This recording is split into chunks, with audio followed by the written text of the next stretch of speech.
I'll put it that way. It's okay. Yat shkedo shidne she Kansas Christian Bigay and Ishia.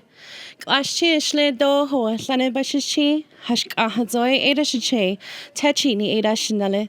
Shimado shije Leonard and Dorothy Bigay Willia. Shiche a Joby Bigay Willian de do shinale a Helen Bigay Willian de tedak on that nasha. I'm really happy to be here with all of you here today. It's been quite a while since I've graduated from Navajo Prep here. I'm a graduate from alumni from 2005. It's a really nice to see so much change and so much innovative creations for a lot of our students, a lot of the students that are going to school here currently, and those of us that have graduated from Navajo Prep. We are such a talented group, and, growing up, I definitely was able to learn more of our culture, our traditions, through going to school here. A lot of the stories and different things, I think, from these old buildings, I know each and every one of us has probably. We have our own stories, and so I just want to say I just love coming back. It's very nostalgic, especially here in the Oval.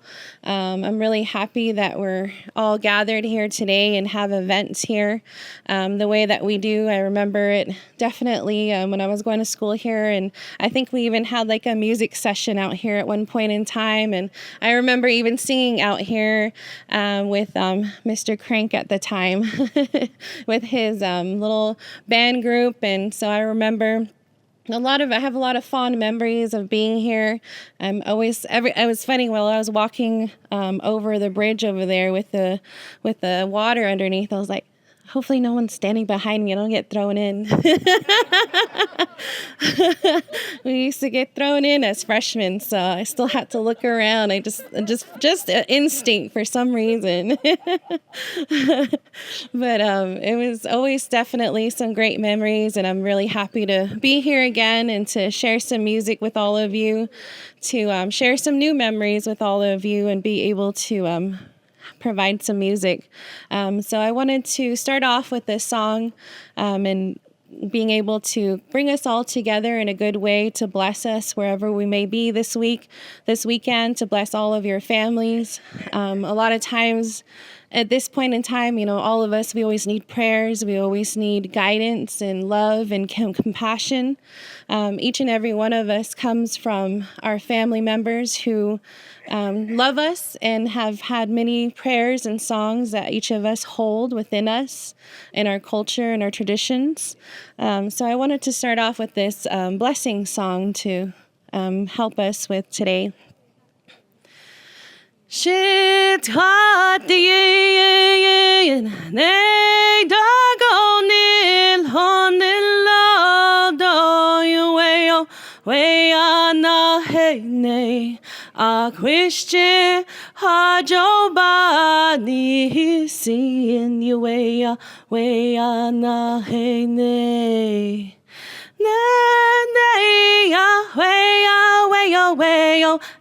Yahweh, Yahweh, Yahweh, Yahweh, hey yo. Na Hassan Bekage, ni jone go sa na beke go ni jone go yena. Yahweh, Yahweh, Yahweh, yo. Yahweh, Yahweh, Yahweh, Yahweh, Yahweh, Yahweh, yo. Na Hassan Bekage, ni jone go sa na beke go ni jone go yena. Yahweh, Yahweh, Yahweh, Yahweh, Yahweh, Yahweh, Yahweh, Yahweh, Yahweh.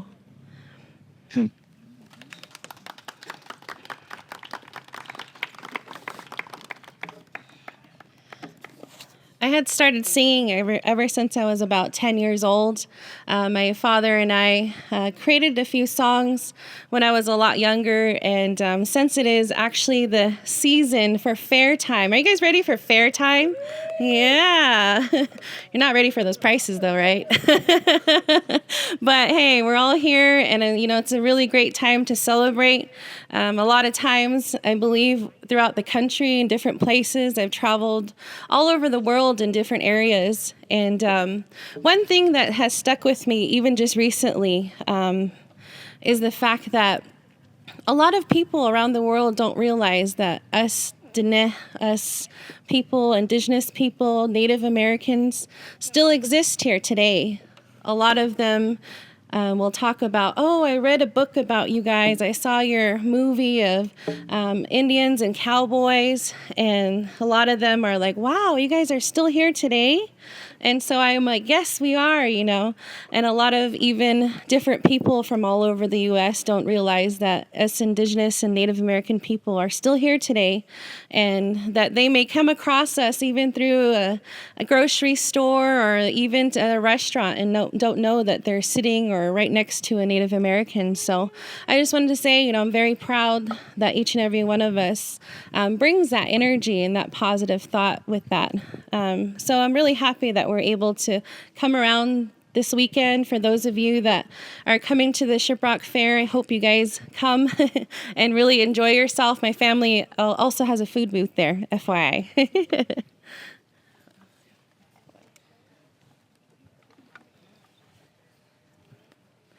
Hey, yanga, hey, yanga. Hey, oh, and hey, hey,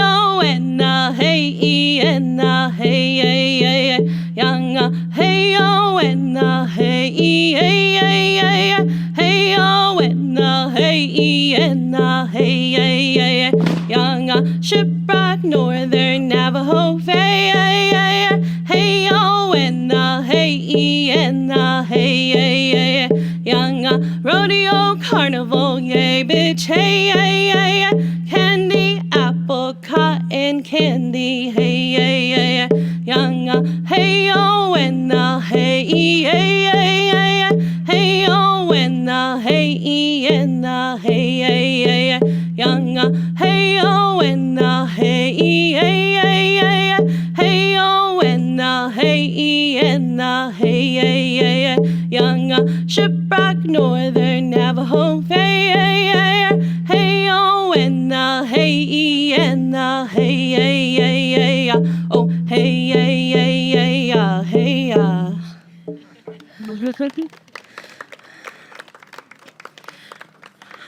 As I had traveled across the Navajo Nation as well, I remember as a little kid, I was 10, and I didn't have a proper drum actually to start singing with, and my parents probably didn't quite think that I was going to stick with singing. And I had used a coffee can and with a pencil at the end of it. And the coffee can and the pencil actually was my drumstick. So a lot of the elderly used to call me Coffee Can Girl that used to sing. So that was my nickname back then with the elderly. And they used to love me singing to them and, sharing different songs and stories with all of them. Across in different areas, I think the one thing I think we can all connect with is music, right? With our music, we can all listen to certain things, no matter the language of it. I think that's how we can connect because we can feel it, right? We can feel the beats, we can feel the rhythm in different ways. So sometimes even songs can be healing for each and every one of us.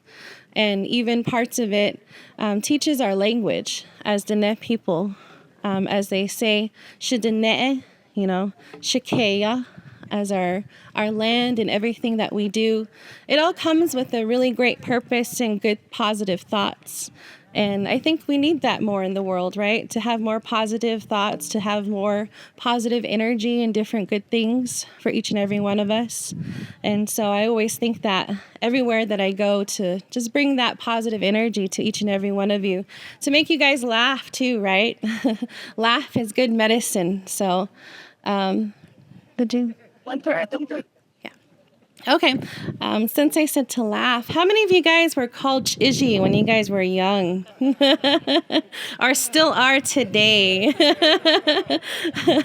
So I'm going to share this last song with all of you, and it's my Chiji song.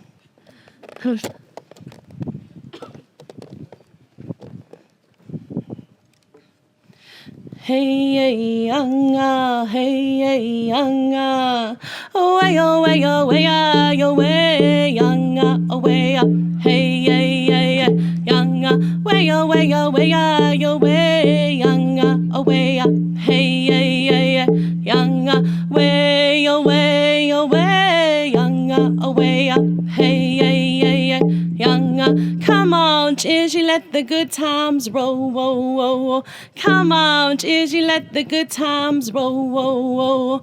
All night long, away, hey, young, all night long, away, hey, oh, hey. Thank you guys. I can't. Yeah, Kansas, thank you so much. We wanted to always bring our alums to celebrate with us, and we have, as stated earlier, such talent in our alumni of Navajo Preparatory School. At this time, I'd like to invite Kevin Boleyn, class of 2007. He is our director of Denebazad Institute, to give us our prayer and welcome. Kevin Boleyn.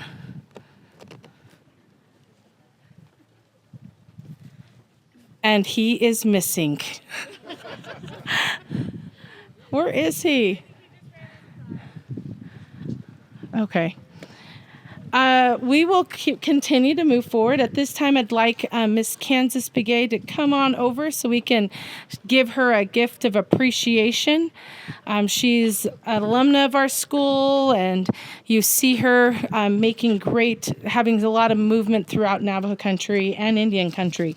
So Kansas, here's a special thank you.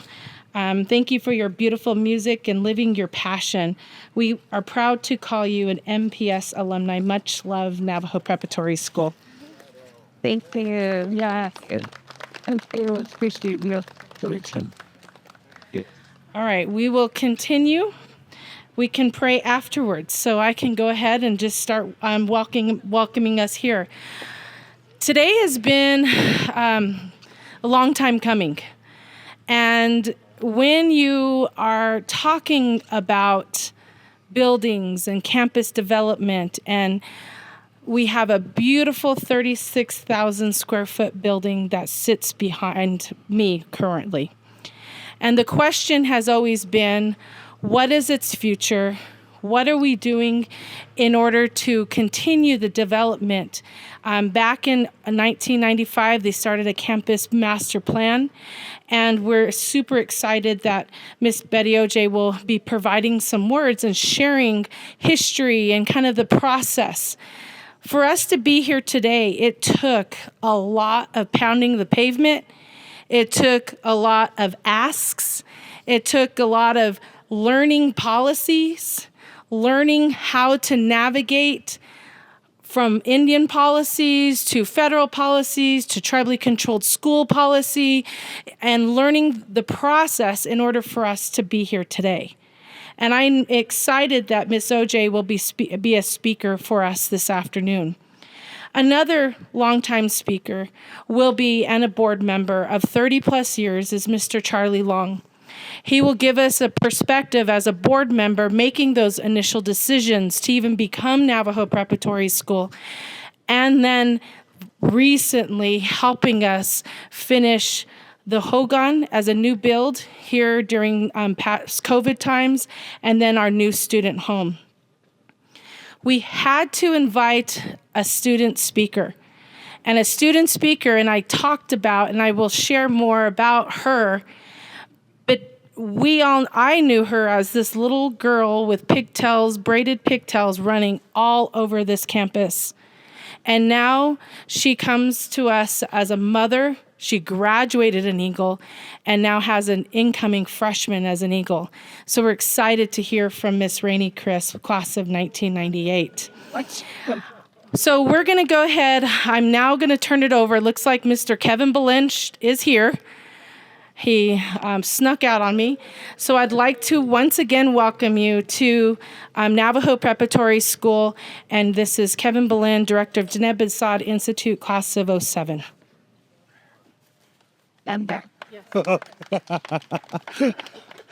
Sorry about that. Okay, so my name is Kevin Belen. Okay, this wasn't the skish dash. But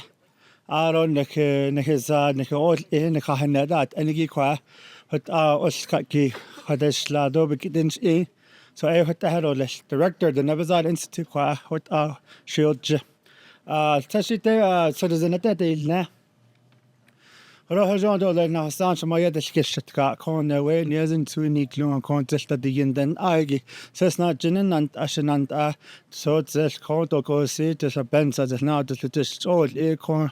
They were in the region to any clog or cornage at the day's inch like cornage and so that il zensla con hot out art con Lana needs in a geek hot arbe had a city combe so that il zen con hot arbe in net that it's the con he oscas agi.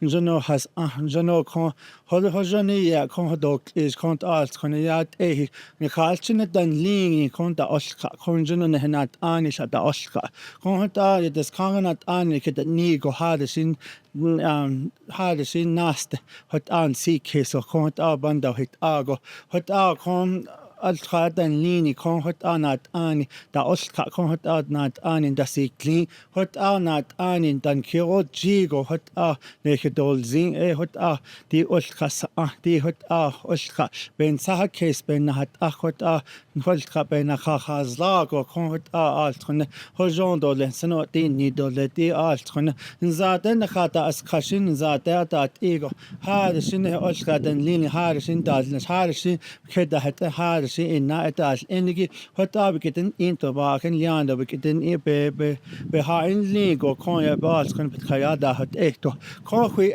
go you know but seat na seat or less what is in the hata ilado this what is in hot art can this than I get just that the end and argo con hot hot art con ben kayada hot eto teach a yarn class that to the seal indicate cannot data company hit kaya hot eto le ke ne kelklate den le tigaj ne hit sos ne hit osjen hot abe kada hot eto le hot man hot ansiske hot bas hot den hot abe has see hot net is de be hojan hasle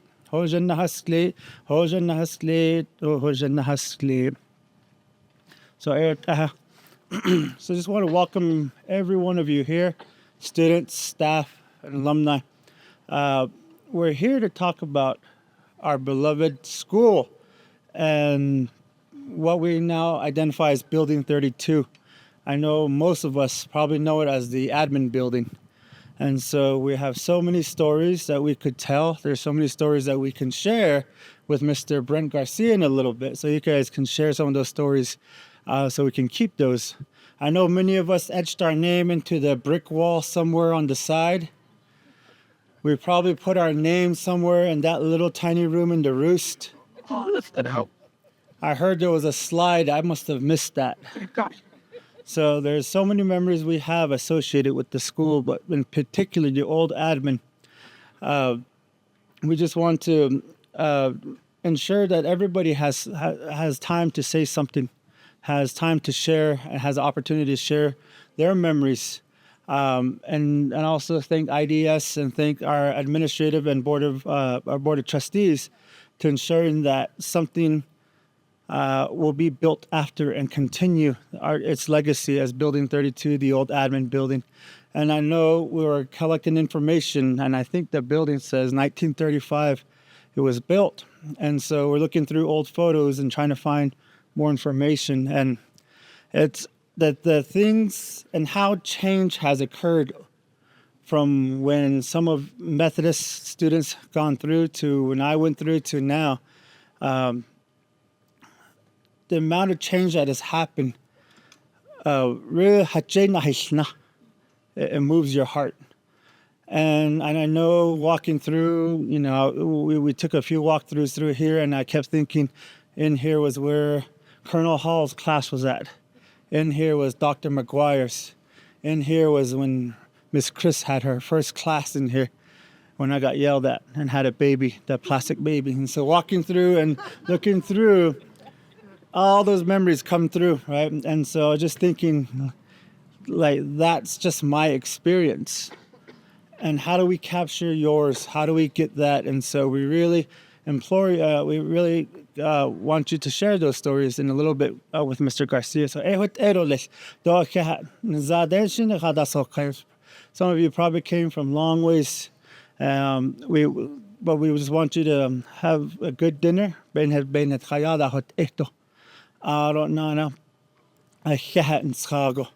Not on don't need. And I know a lot of alumni, they may not be present, but they're in all aspects of government, of our nation and building our nation. So, thank you.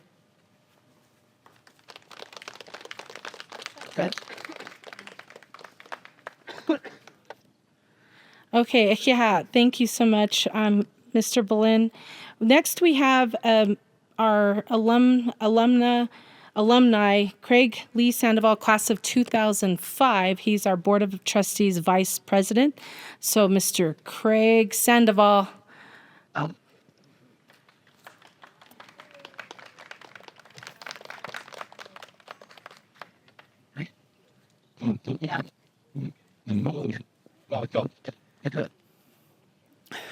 Good evening. Aro yat ein hidish nit Arnold Ashwaditza. Ya. Yat ein nanat Arnold Scott. Kun khai so khai. Hashin so ade khado khato hashin so kun lide. Kinsa angi haleta behen nito lelti no ya kwani kako. Ko ilsa te hodesnil. She Craig Sandoval she. Aro don enslin ge trochen ensle. Na kait net as ja. Las chi das chedo ki ani das nalla. Hot den ensle ho. Aro kon iltra. Ultra olje kon sla. Na kid the meal double la yahuna kona intra. So who can tell me what year that is? 2005 at Dantra. 2001 ya dai adat niya adat Shamasando shiche. Shamasando shiche. Ada kodidin nashno. Benacha kodahadishla do inaltos altko shla. Aaron leden hitja Hollywood.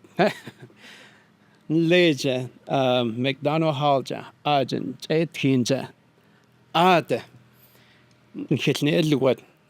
She yelled that Gido Adabas na Hollywood. Hawana was na Hollywood. I would our Kodoshe Ultra hard ear. So I'm gonna go ahead and go to English. So I started here. I'd just like to welcome you all for coming here today, each and every one of you, alumni to families of alumni of Academy Methodist Mission Navajo Preparatory School. I'm Craig Sandoval. I'm near the water people born for the Mexican clan. Although my maternal grandparents are the Red Cheek people and my paternal grandparents are the Towering House people. And I'm your current board of trustee. And I represent Eastern. So, Mr. Long, where so he passed the torch on to me, and I'm here today as the board of trustee representing Eastern Agency. And I've been on the board now 2 years. And I went to school here. I'm an alumni. And I just told the story of how my story started here. My grandparents, my grandmother, and my grandfather, both very respected people on the eastern side of the reservation, kind of told me, you're going here. You're going to be going to the school. Didn't know where it was. And that's when I first met Sandra Westbrook. She was the counselor at the time. And so we did all the paperwork and came here, did the test, got accepted. Aro inta. My grandmother said, get your stuff ready. And I got my stuff ready. And in August, we drove in. My father drove me. My grandparents couldn't drive, so my father drove us. We drove right in front of McDonald's there. My stuff was taken out, and they took off. Sat here. I had freshman orientation, and so Kansas Begay is also one of my classmates. Her and I graduated together. I went to school with Mr. Berlin, 2 years behind me. 3 years behind me. So I went to school with him. I have teachers that are here. Shauna, I have Hajla Inya. Oh, there she is, Miss Canuto. Dita, Ashwaliena. Not yet. But I have teachers that are here that have taught me. All of us went here. We came here. We got our education. We went back out to get our education, and we came back. And that's what it was all about. And that's what our, yites kangonat ani. So when my grandparents brought me here, that was one of the things. Nechad shiyaje, nlechadata, naskata hoteshijgo, niheta nadita. That was always my grandmother's saying to me when she would drop me off here or in Crown Point. She would always tell me, and in Navajo that means come back, stand in front of us, stand before us and lead us, because our turn is to just sit back and you lead us.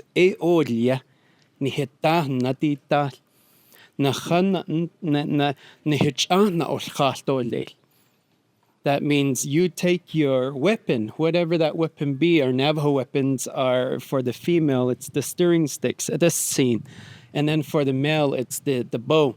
Means whenever we have something happen, you're there to protect us. You're going to be that tongue for us.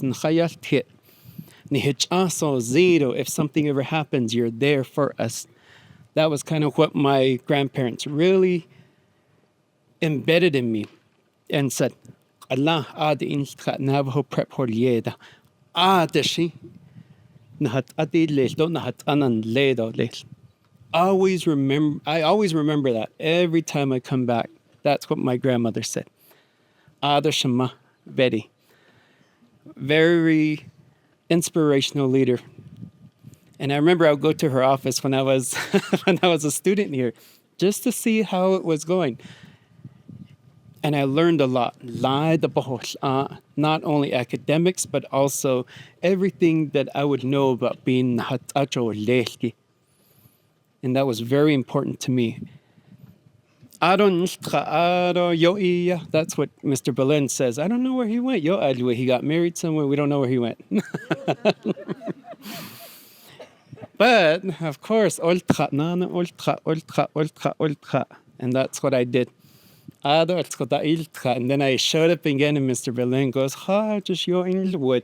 Where did you get lost at, And that's where I went to Shizhe, and I said, I'm going to run for school board.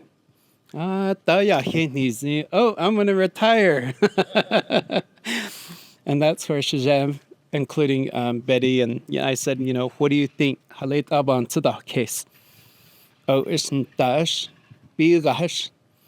And that's where they said, oh, biga.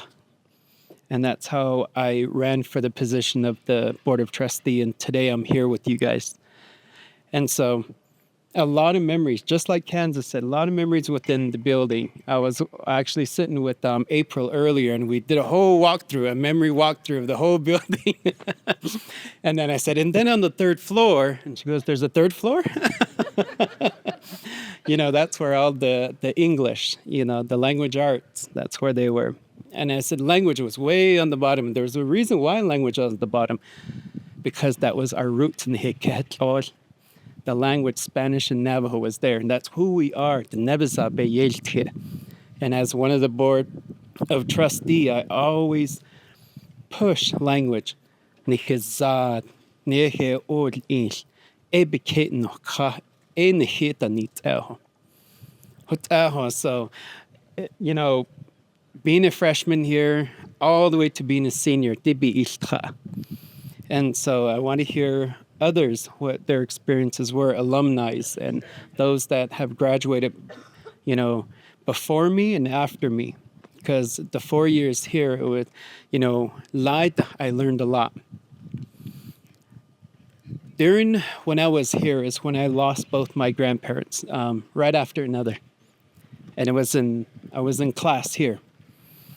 And I was told the news in the dean's office saying that Namasandon Che Nahortla. Didn't know what to think, didn't know how to, but it was here, Ado Shama Adat Niyado, we went home. It Ad. Hatrashidan Linda, Chichaya Nahui Trasna, Age Nahui Trasna, Horjoni Nahui Trasna, Rashedish Inda, so many ish in them.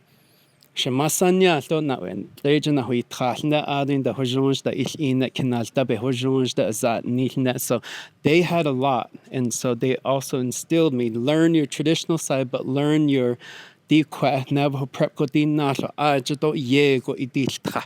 That was kind of what I was told. Benina, I have both. Koja the never naharaje shailya in the koja e. So I want to welcome each and every one of you guys. That was my experience, and as a board, we have a lot. We in the 2 years that I have been here, the accomplishments, the jumping on the boat while it's still going and learning, it was amazing. Just how much we've learned, how much Shaja was doing.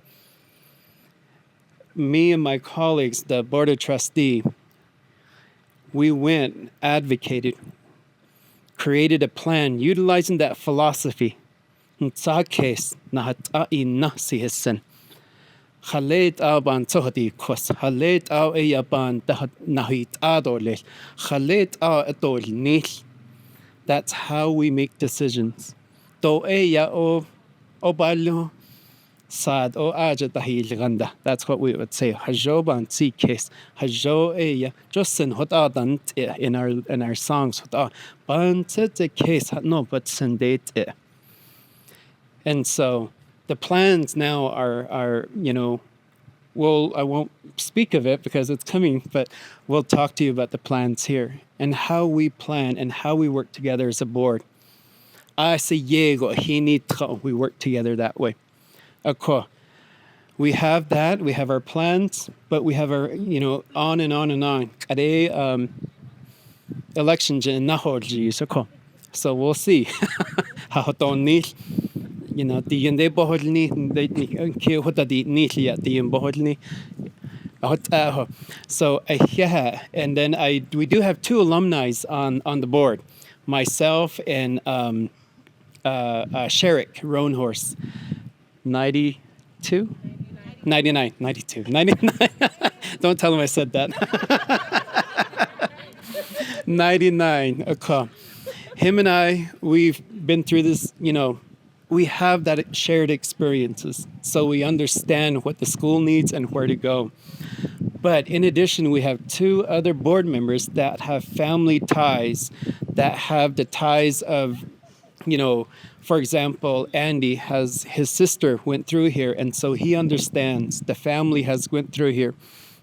And then you have Dr. Torricini, her husband went through here during the academy times, and so there's very strong ties. So, behadisi, to yeah for being here today. I appreciate you all for being here. Ta unya to inta e chiyan ta yagi ben hetkhaya hot eto yat e na de no khato le. Hot ela ko yeah in Chicago. That's all I would like to say. Yeah.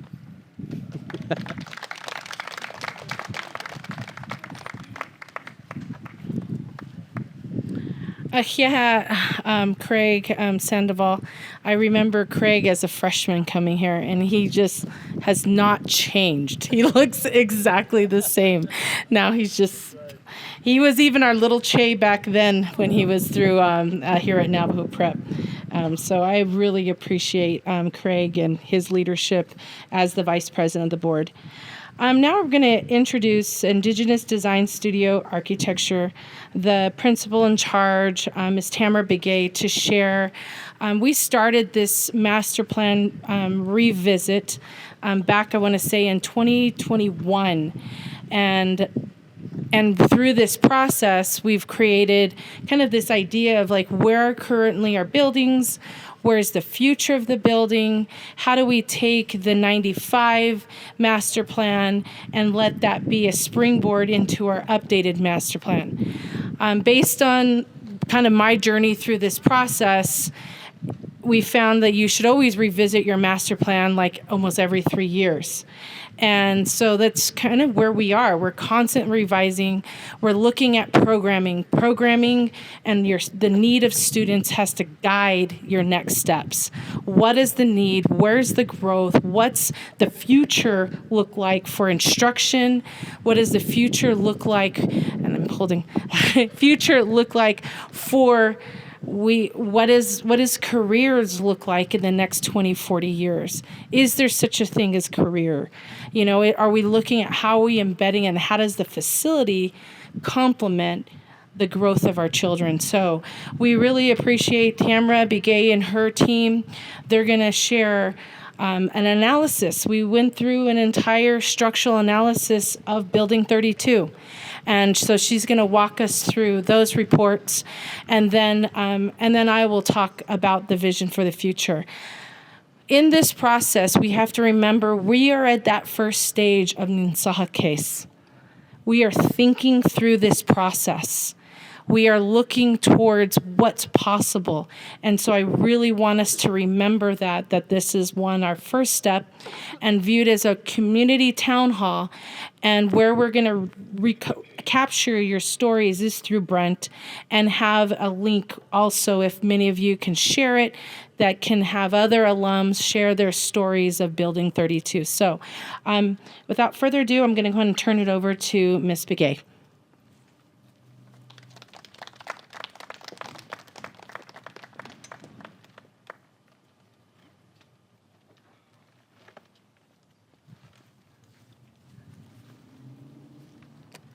Yate. Good afternoon, everybody. I said morning earlier, so it's afternoon. But I'll introduce myself. Yate, Tamara Begay Inshe, Nai Kaidina Inshe, Kia Ani Bashachin, Ashi Dashanoli, Tohoglini Dashache. I am originally from Ayumbato. It's about 15 miles east of Gallup. I grew up in Gallup. And just a little bit of information about me and my interest and introduce the company is I grew really fond of planning and architecture at a young age. I would make my own little communities with my sheep and corrals, and I would make homes out of like cardboard boxes. So when I decided I wanted to be an architect, I told my father and I said, I want to be an architect. And my dad looks at me and says, I don't want you to become an architect.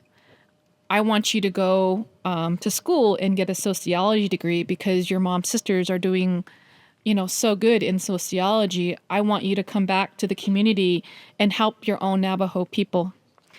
I didn't listen to him. So when I went to the University of New Mexico, I did my undergrad and master's degree and invited him to graduation day. And he looked at me and said, "Oh, wow, you did it. You got an architecture degree."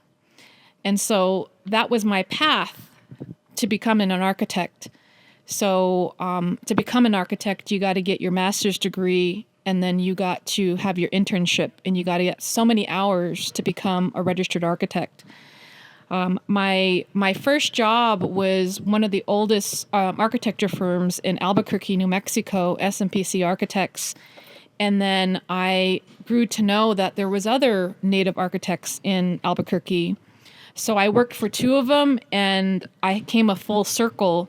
About 2 years ago, we purchased our first building from David Sloan Architects. And he was a mentor to me. And I decided that, I wanted to start my own company about 12 years ago. And the company is called Indigenous Design Studio Plus Architecture. And everyone would ask, like, well, to Father Sky. So Indigenous Design Studio is 100% Navajo woman-owned architecture firm. And we are the only firm, not just in the country, but in the world, that we do have 100% Indigenous staff at IDSA. We also have 3 Indigenous architects, myself, Jan Tafria, and also Theo Edekai. So we are definitely one of a kind firm. And when I became a licensed architect 12 years ago, I became the first Navajo woman registered architect. And my dream was to come back and work for my people and design and plan buildings. So part of that adventure is, again, using our mission, which is really connecting our language, our tradition, and our history and our culture through design. So you'll see that in like our thinking process of how we look at buildings.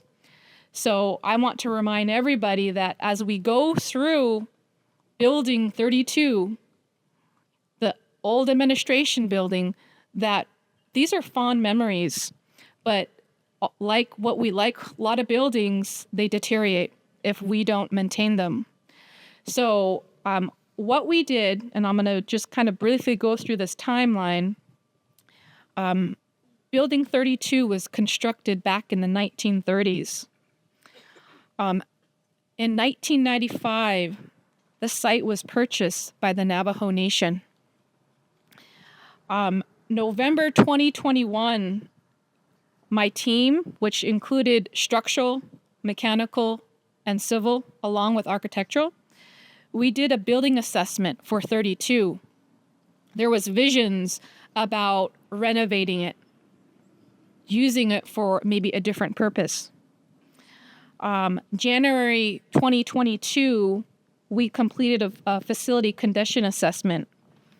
We presented that to the staff as well as the school board.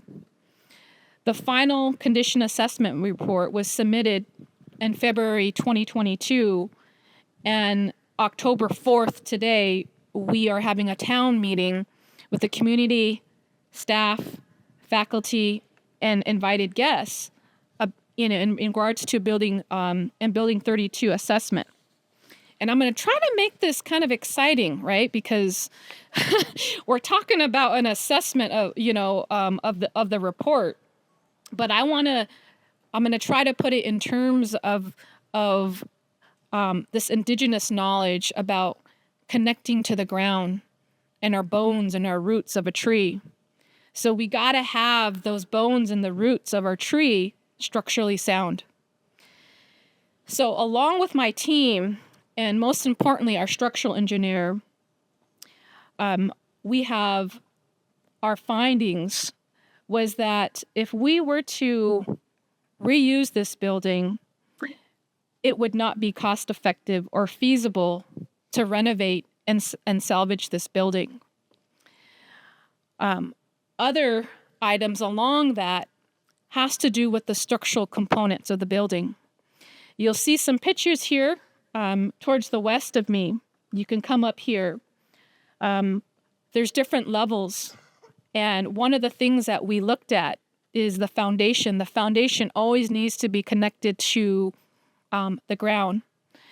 And right now, a lot of the structural support members are actually bearing on columns that are actually not even connected to the ground. So back in the 1930s, they had different structural means and methods. And I remember people would say, yeah, we should say yeah at this building, because we have some real concerns that if we had occupants in here and the discussion and the vision is to renovate this and change the use, we always have to think about the health and safety and welfare of the buildings.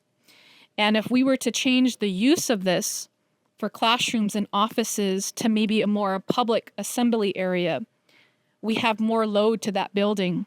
So we have to calculate the loads all the way from the roof down to the floors, down to the foundation. And that's how it spreads like the roots of the tree so that the building could be structurally sound.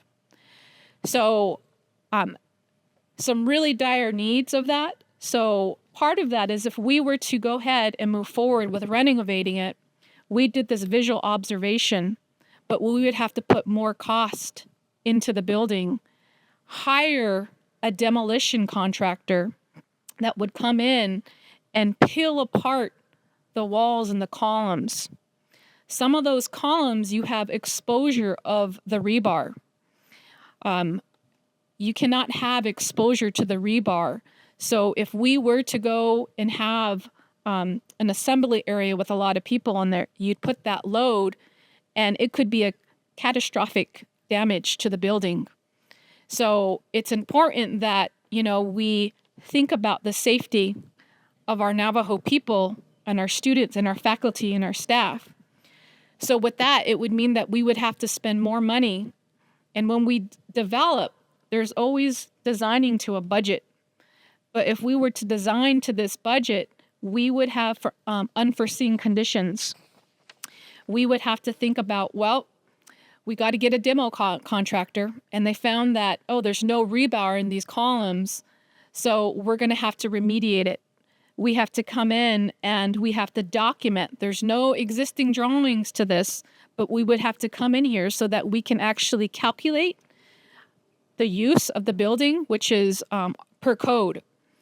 So there's a lot of things that we have to consider. Again, the use and the occupancy, the load-bearing walls. The load-bearing walls, we cannot see what's behind that. We would have to work with the demolition contractor to peel back to see what's happening. Other things to consider is future building energy costs. The way that I always take into account for buildings is simple things that you can build, which is with the sun. Building a building that maximizes the sun in their winter months. And then thinking about, the heat, we talk about climate change, things that don't really cost. So with this building being older, we would have to upgrade all of the materials in order it to be compliant to the code for energy code. So we would recommend additional recommendations, assessments for the building, and also to think about some unforeseen conditions that as we pull back, we may discover more things that we have to pay for. So the use and occupancy, I talked a little bit about that. When we change the use, we have to recalculate it. So more people, more load. Load-bearing walls, we will not be able to really determine the capacity of those walls as the load calculation from the roof down to the foundation. This could result, again, into structural distress and even failure of the building. We know that all of the load-bearing walls are estimated. We would still have to go in there and work with the demolition contractor to make sure that what we are identifying as load-bearing on our drawings is load-bearing. part of that is that because of the load-bearing walls, we also use the word ADA compliant. So all the hallways have to actually have at least 36 inches. So if we were to peel back and renovate the corridors, and if those are load-bearing walls, that would not be we wouldn't be capable to make the building ADA accessible for a wheelchair, someone in crutches or walker. So those are important things that we need to think about. The energy, cost, and maintenance, as we renovate it, there's also cracking on the exterior. So with future energy costs, we're going to continue to see the distress of the building. And when someone pays for a new building, we typically say, well, the building needs to be perfect, right?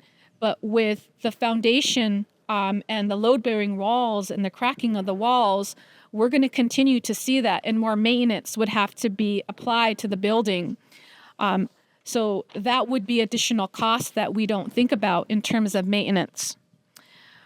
Existing structural documents, because we do not have that, we need to make sure that we do get the building documented. And right now we do see really a lot of exposed rebar in the basement, at the top of the ceiling in the basement. So we would recommend making sure that we have additional assessments to peel back and really understand the building envelope. Unforeseen conditions, as we peel that back, and if we were to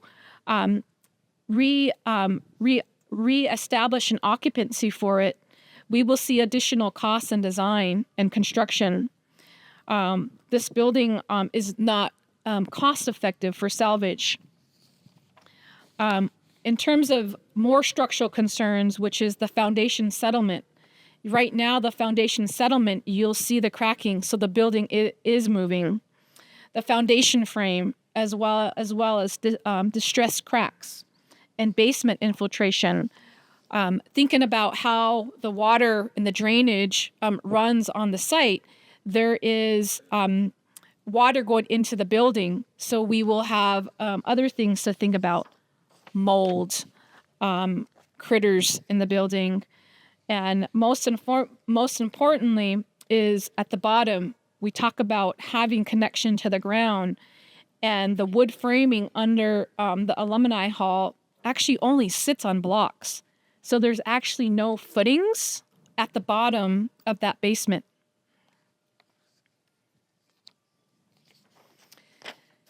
The distressed cracks, you can see it on the in the basement, on the ceiling, in the entry area where the load-bearing walls are.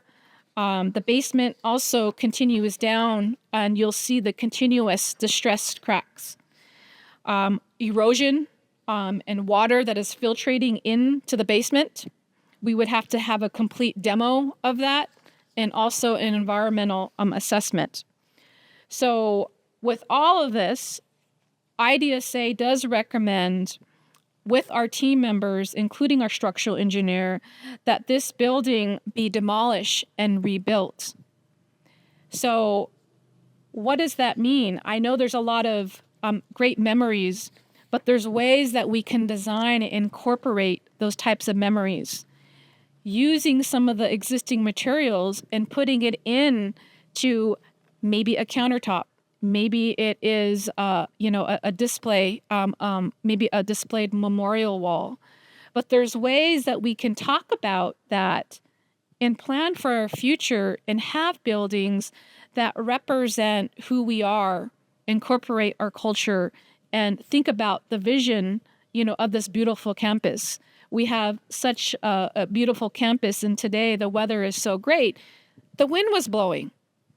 And I was thinking, well, they're listening to us, right? They're listening to us with the wind.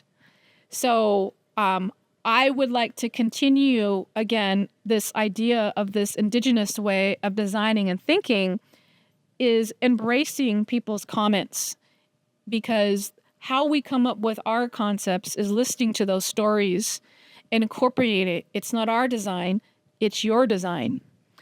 So with that, we do have a master plan to my east. And we started working with it back in 2021. And the campus, over 82.45 acres. So we met with the staff, the faculty, about their new vision for the school. And you can see at the far east this overall master plan, about really the expansion and the vision for the school. As we move a little bit closer, because today we're talking about the old administration, Building 32, we have come up with some very conceptual drawings. And this is something that, we can dream about and speak to good words about, but part of that administration would include the fine arts, an auditorium, labs room, and the administration.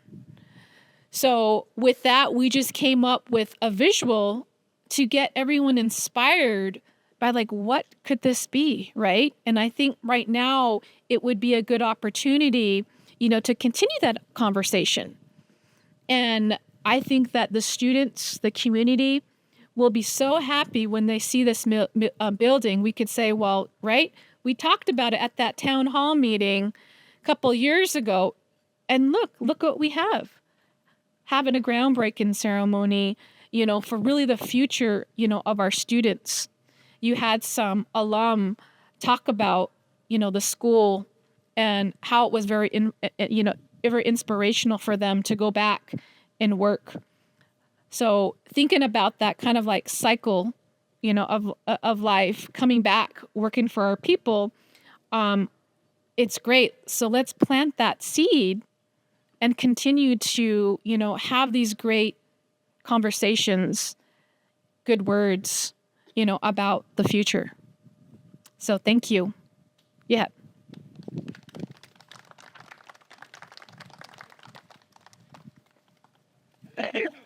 Okay. Yate Nana. I didn't introduce myself. Shay Shauna Allison Vicente Yanisha Nana Aja Touchini and Shle Ashiha Bashashin Maidash Gijli Dasha Chake Logadashanella Akwat Alman Shle. Hello, I'm Shauna Vicente, the head of school. I just jumped in, tried to get it started, kind of get us moving. And it's so, I am so excited for today. One, to engage and talk in our history. Two, to talk about our future. And I know when we say words of demolition, it kind of gets a little scary, and words of for us to rethink design. For me, I get excited. Because if you think about if these buildings could talk, if these trees could talk to us right now, what would they be saying? I know they're so proud of the school that we've created. They're so proud of the students who have come and gone from our school. And they're excited to see its future. We right now, when we look to what's possible right now is the sky's the limit for us to really conceptualize the possibility. When we began this even thought of what we're going to do, we went and visited the University of Portland.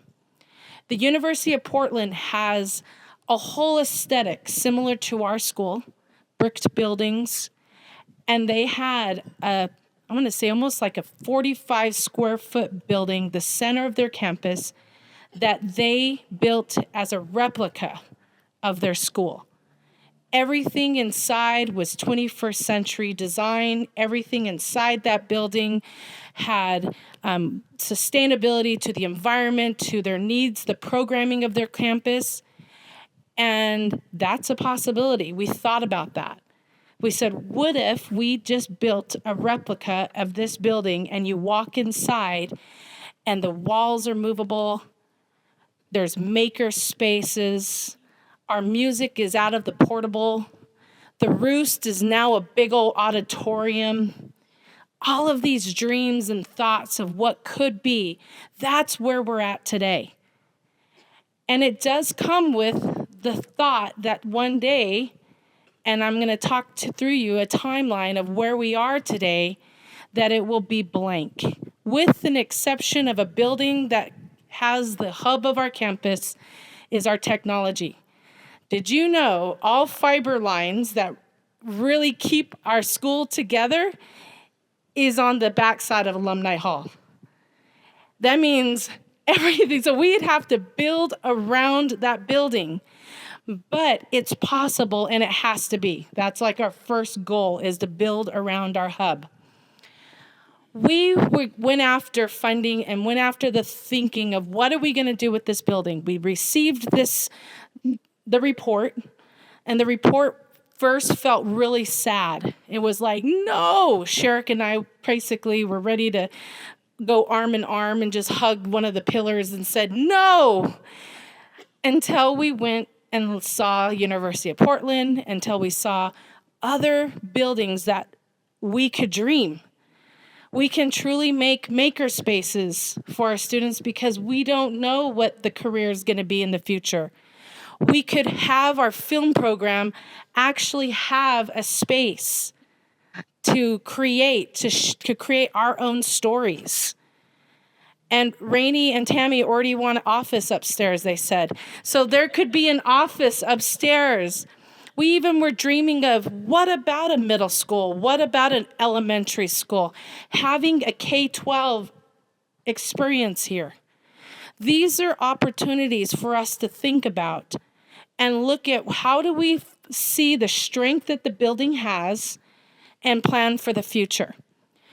And so in this, we went after funding. I'm truly thankful in 2022, we had Senator Scherer. He allocated $1 million to Building 32.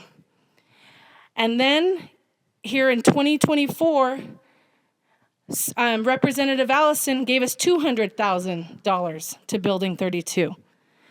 So it allows us to go through an abatement. We have to go through and clean, make sure no asbestos when it's torn down, and it also is paying for it to be torn down. That money comes, it finally ages, come here in the next year. We have to spend that money.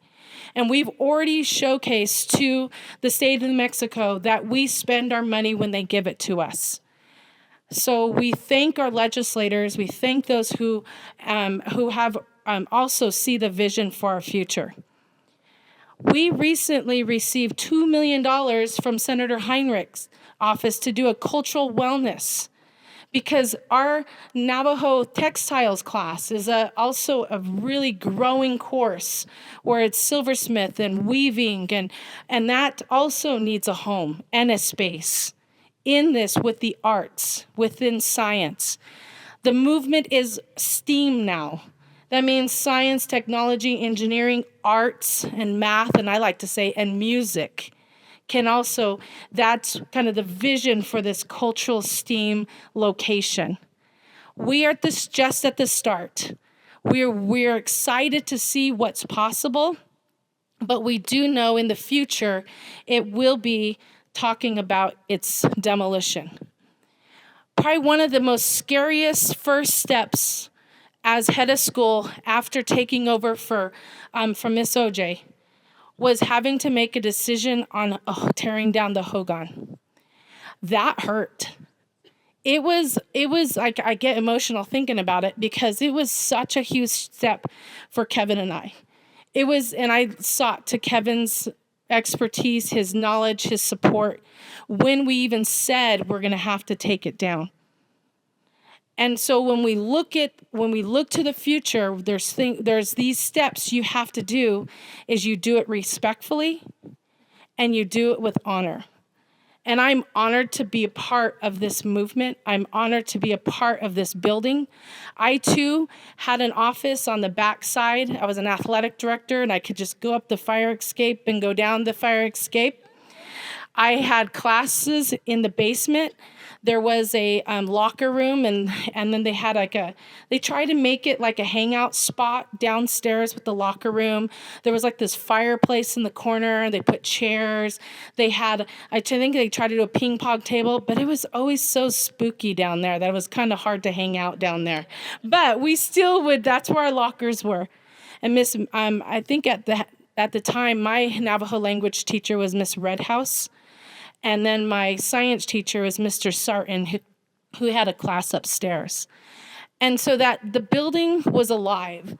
The building had so much. It was a house of business office. It was a house of language and culture and science. And then, of course, our alumni hall.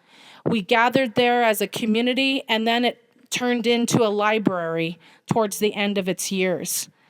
There is so much that we could talk about. I am a graduate of this school. I love this school. I love where we're headed. And so I just can't express enough that I welcome you to this next step journey, because it is. It's going to be our next step for all of us.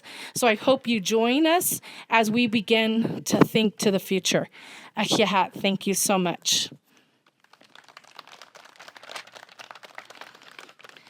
At this time, I would like to invite Miss Betty Oj, head of school, executive director, 27 plus years. Round of applause for Miss Betty Oj.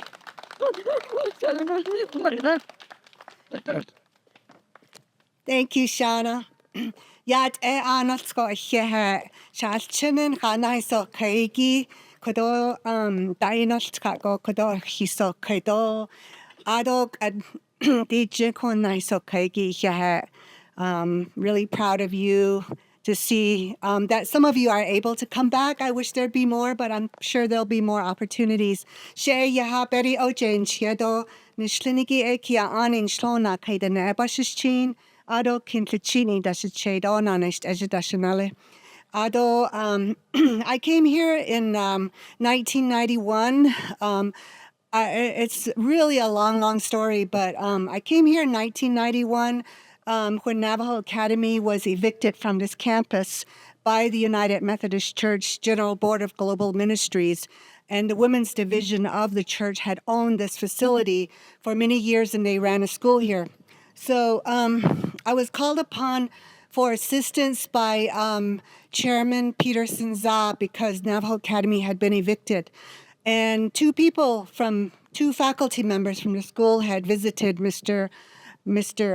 Za because after the eviction, there was no place for the students to go. There was no more school for them. So I was one of the people that he called upon to help. And so when I came here, there was only one person on this whole campus. It was completely empty. The school had been completely evicted. There was only one person walking around here, and that person was Jerry Sandoval, the maintenance man.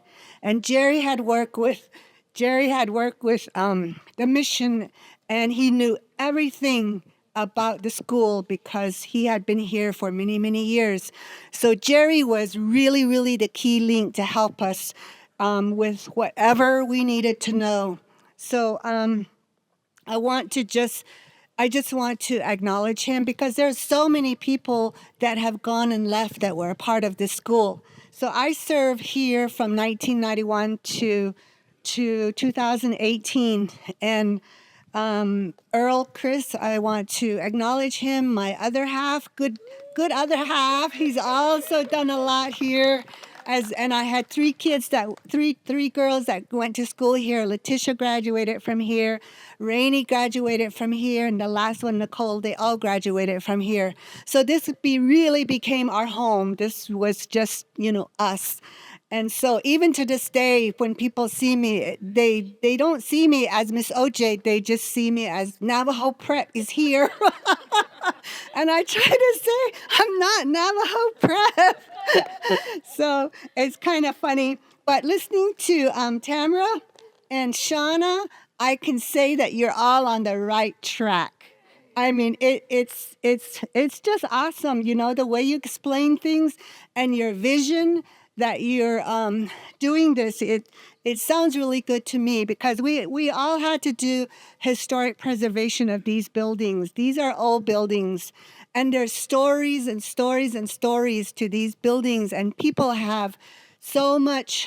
A lot of people get emotional when we were doing these buildings, and then here, especially a lot of people from the Methodist Mission School, they would really get emotional, and they would also get like say, don't touch that building, that's our building, that those are our memories. So we had to go through all of those as well. But it was really, I think, good that they had an opportunity to share their stories so that they could feel good about it, knowing that those memories are somehow still incorporated into the new buildings, just as Tamara had explained. So I think you're all doing a good job. And so that's good. And I had an opportunity to work with Tamara for a little while too with the Shiprock River Vision Project. And she did the master plan, kind of a master plan for us there. And so I'm happy to announce that we did get some ARPA funds, and we will be doing a river trail over in Shiprock. And that's been one of my projects as well. So when I came here, I had 3 offices here. One of my offices was right here. And so it was really neat for me because I felt like, I was like the head person, and I would come out here and stand up here, see all the kids play. Some of them would run up the hill. Sherrick. So I was like overseeing the campus. So when we came here, though, however, it was really, really unkept. The reason why Navajo Academy got evicted from this campus is because they were not taking care of the buildings. They were not paying their utility bills. The buildings became so dilapidated that they got evicted. And so that was one of the first big challenges that we had when we came here, was to really fix these buildings up. And then later, I had my office moved to the back side, I think where Shauna's talking about. So I had an office back there. And then later, again, I moved to a little teeny office right here, right in the front. And I liked the little teeny office, even though it was small, because I still could, see outside and overlook the campus. So I spent many evenings here by myself because Mr. C worked down there in the basement, and that's where Dodge Hall was located. And so he usually got off at 9 or 10, so that's why I stayed here to work late at night by myself. And so when everybody went home and there was nobody in the building, nobody, I would sit there and I would just work, and I would hear creaks, in the wall. I would hear people. I would hear voices over here. I would hear footsteps in the building.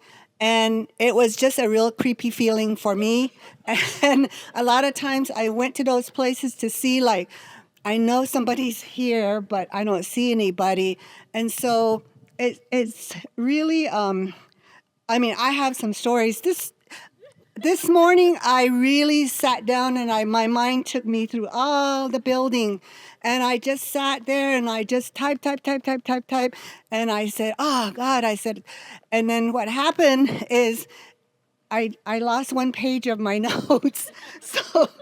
But I want to just kind of go through what other people have said, like the basement. When we came here, the basement always presented an eerie feeling.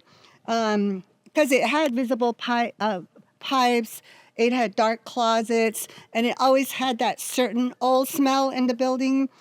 But the warmth and the zeal of Ernestine Bates Lynch and Andrew Vicenti's classes overshadowed the physical appearance of the basement, because the aroma of the coffee, the laughter, the sounds of the Navajo language, all that was beautiful coming from the basement, even though the basement was kind of a very weird place to go if you were not familiar with it.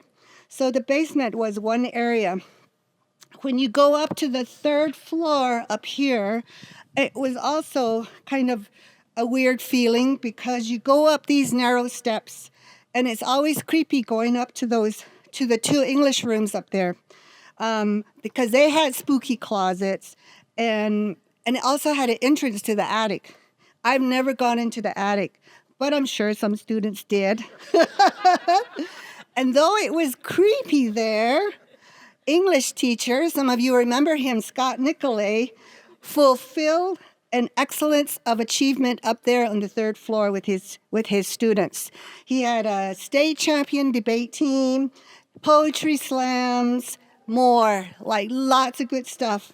And Scott always fit the occasion, he wore the cat in the hat for reading day. He had Halloween costumes, Christmas, and things like that.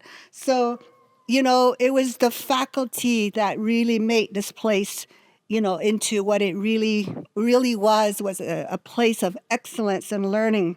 And then Alumni Hall over here, it really, to me, served as the heart and soul of our community. We had assemblies there where I took the liberty to scold the students for whatever violations took place that week. I recall one time I did a really stern lecture because of whatever the students did.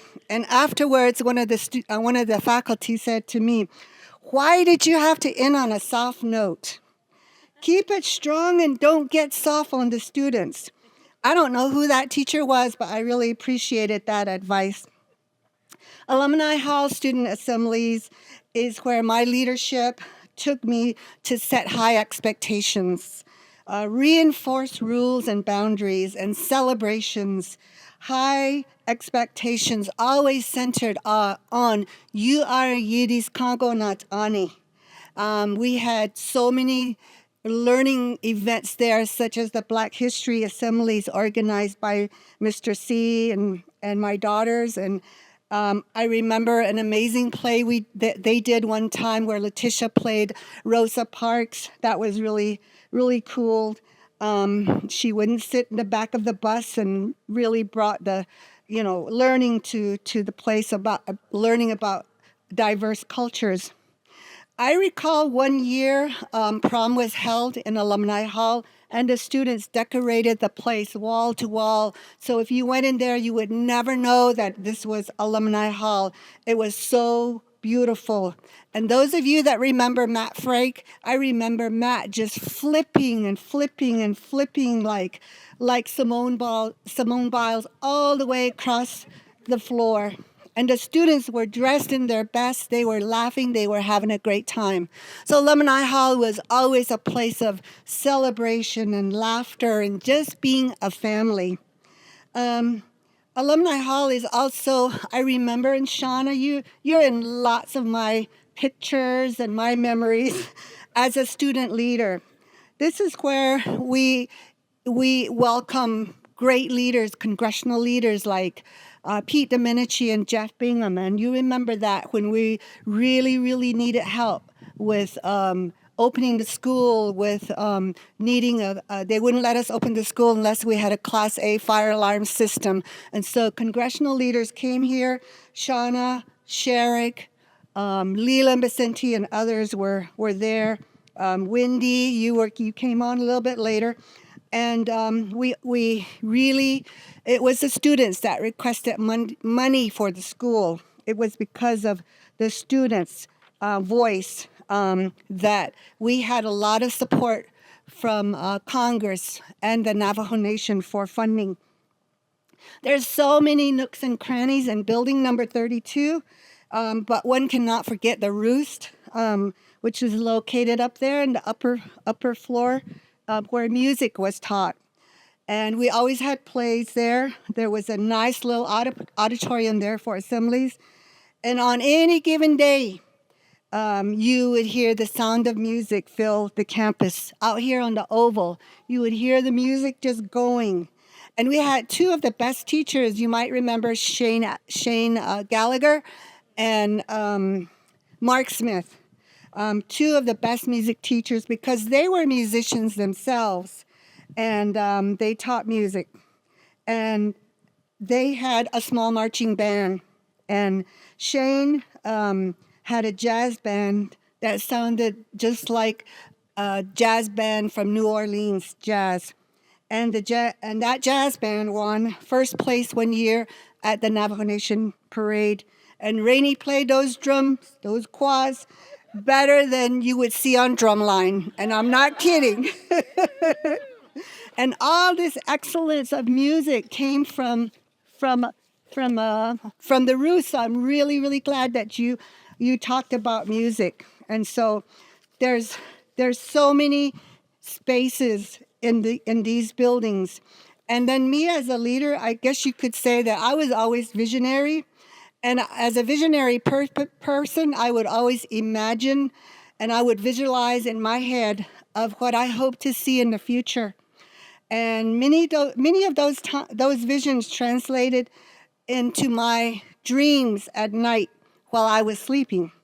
Sometimes those dreams help me uncover situations, to help me solve problems.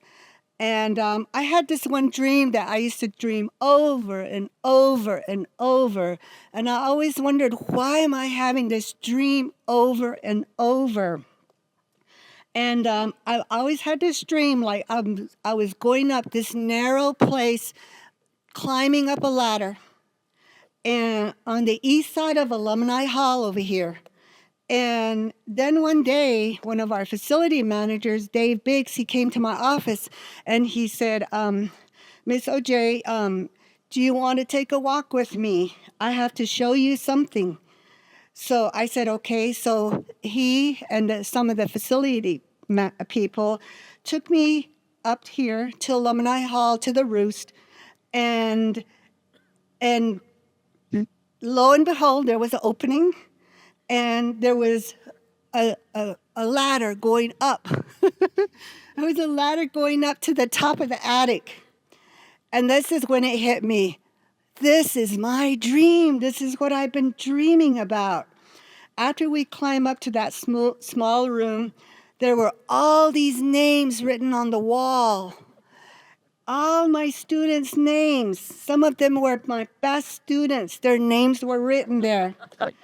So all along, my students had this secret hideout on the top of the roost that I never knew about.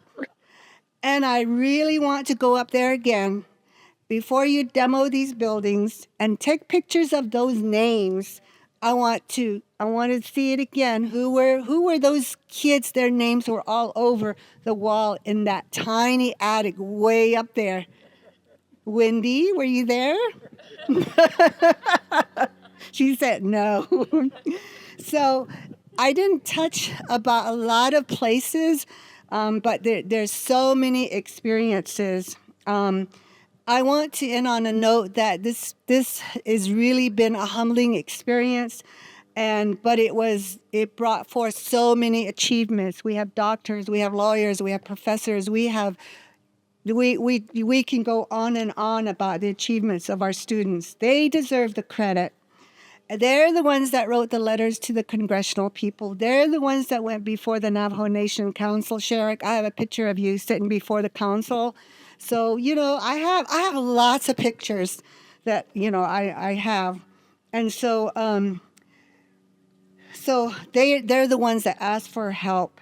Wendy, Gray Eyes, you were in the forefront to make this a great school. From the time, remember all the, what is it called? The No Child Left Behind started, like, it went on for 13 or 14 years. We were the only school that I know of that achieved the adequate yearly progress the entire time during when the act was established from the beginning to the end. So it was our kids, and we had headlines, I have newspaper headlines that says, Navajo Prep passes the test. Navajo Prep, a good example of AYP. Teamwork, the name of the game at Navajo Prep. Navajo Prep preserving 100 years of tradition. There's just tons and tons of information, here. I remember Samantha, she went to Africa for her, as part of her class. She had a big article about her experience in Africa. And so there's just so many stories. One of the other, as I close, one of the other things that I want to mention is the boardroom was also a great place, because this is where we did all our planning, and that was right over here. The boardroom is where I spent a lot of time, just so much to do. Some of it was really hard. And one time, the board said we're going to go into executive session. And because we have a petition from parents and students, and there's more than 100 names on this petition, and Miss OJ, can you leave the boardroom? And I got really scared. You know, I didn't know what this petition was about. And they asked me to leave the boardroom, and I was really shaking. I was scared. I thought I was going to be let go of the school. And when I came back, they gave me the petition with over 100 signatures, and it says, congratulations, we're going to name that building over there the Betty O.J. Student Center.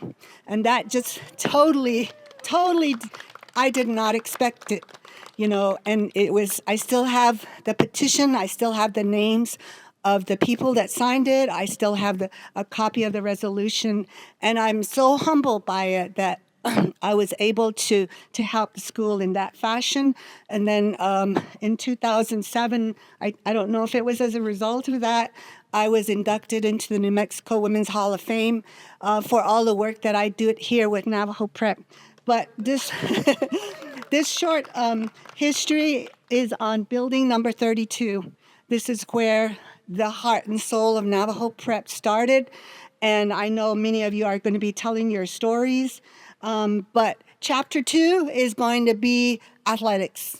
Because the athletic programs, the Fighting Eagles, athletics was really unlike anything. You know, it really put the school up there on the map, along with all the excellence in education. So chapter 2, it's going to be athletics, and I want to just say thank you, Shauna. Keep up the good work. You're doing an amazing job. I'm so glad you have the board and all these other people to help you. I'm so glad Tamara is with you, because she's the way she explained everything, that is just a perfect fit.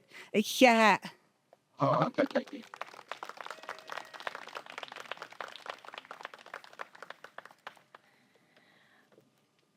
Miss OJ, I have a thank you, kind of wrote a little note, but I do want to share what I wrote to you. Dear Miss OJ, thank you for your incredible leadership and commitment to Navajo Prep. Your dedication to the school's mission has not only shaped the institution, but also countless lives. The foundation you have built is strong, and the school stands as a testament to your vision and leadership. Akihat and Sago for all you've done to make Navajo Prep what it is today. With immense appreciation, Shauna. So, Miss OJ, it's just a little token of thank you. There's not enough money that I could give to you to say thank you. You're welcome. Thank you. And now we're going to hear from Shaja Charlie Long.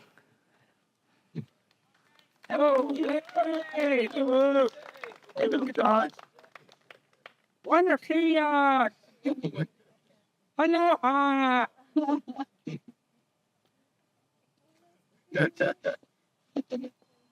That's it. Hey.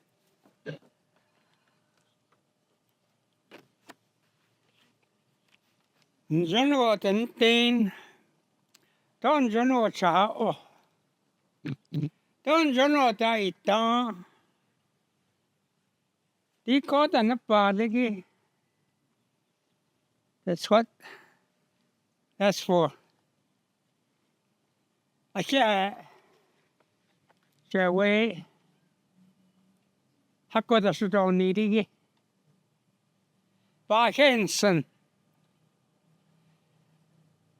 She not quite an answer. I should have a chain.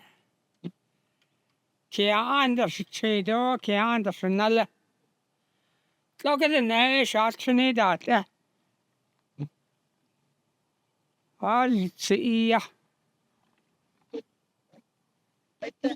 Oh, Victoria. That's one of my daughters here, following me everywhere. A lot of time we come up here with my children. My wife back to the Lord in 91. So I had to do something. I applied to court to be judge, and I apply over here to go to be school board. I got it both of them. And I was working at the Trip Rock.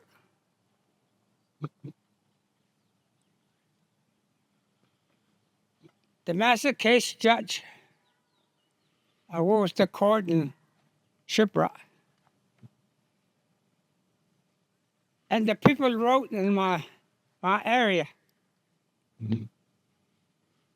They told me, you already won primary election. You had to resign the court in Shipwreck. So I resigned that. I went to Gallup Probate Court. It's kind of like you decide your court date. So Tuesday and Wednesday, I know school board over here is something else. So I have 2 jobs. Come over here, go to the court, down there. It was fine. I always says, come with this kind of emotions. When you were born, say, where's the other? There's only that's what the mom say to the baby. And hold on to the heart. And hear the heartbeat of the mom. And the mom hear the heartbeat of the baby. I always say, she has a share way.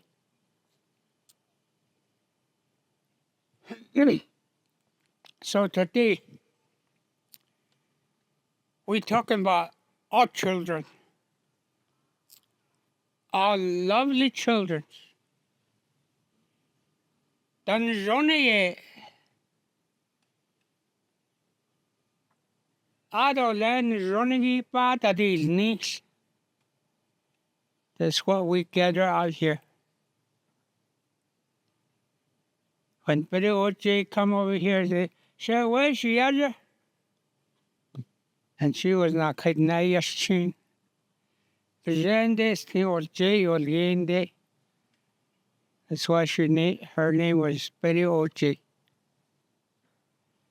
I sent her to Chicago to get more education.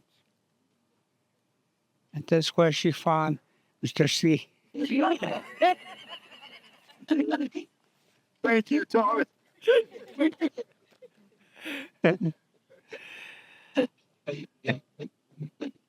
So that Sto Nahat Ado Achet Egg. Yate could out lad that the least had nigger conic run horse, 4 members. Kuni Tas Dado Shaway. You know, nature hind this year. Other side or con that Kadagita. Not the one that Peterson's should shave it the snow. Halaki on should shade at the door. Shanala.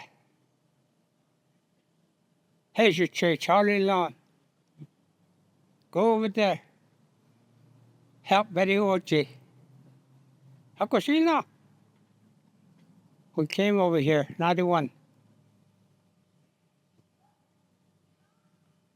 He was something else.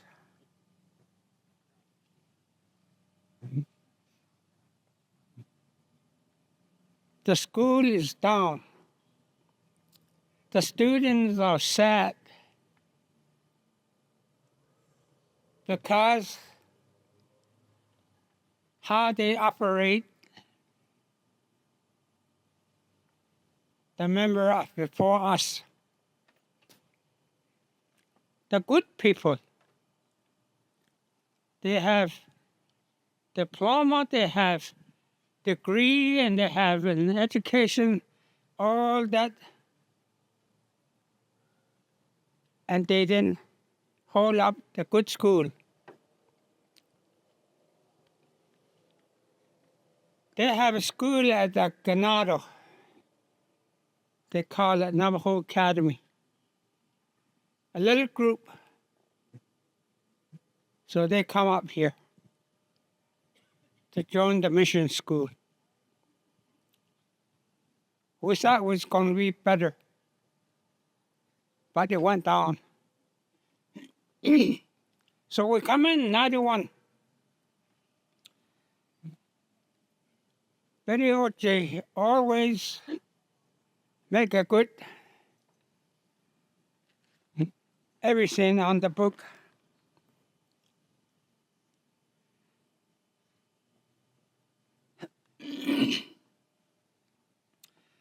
So another one we start nothing on the paper, on the office. What's the future plan? Where are the money for our children? What's the next step for our future children? We couldn't find it. So day and night, we sit down in the second floor. They kind of was spooky to us. Winter time was cold. No, the heater is not working. Summertime, the air conditioner is not working. Gasoline are cold, and they're hot. The desks, the equipment in there are outdated. Number one, we stopped planning. Without money, well, we had to go shop for money. We had to go to Santa Fe every month, every year. We'd go to Washington to get the money. The good people give us the money within 5, 6, 7 years. And they come to the facility planning that you guys put together. Committee that ada sado benda so ado good edo list that don't need.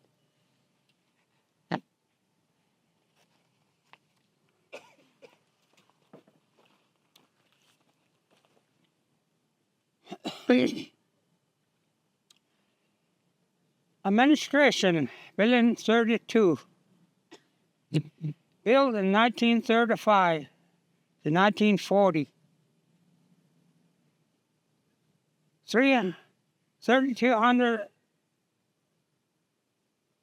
32,925 square foot. Poor. And all that we look at. Very much away.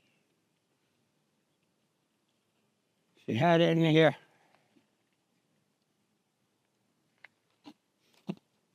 No. 1935, that's when I was born. March 28. I asked my grandma, and I was about 6 or 7 years old, what time do I was born? Hey, grandson, let's go outside. There's a little red rock on the east side.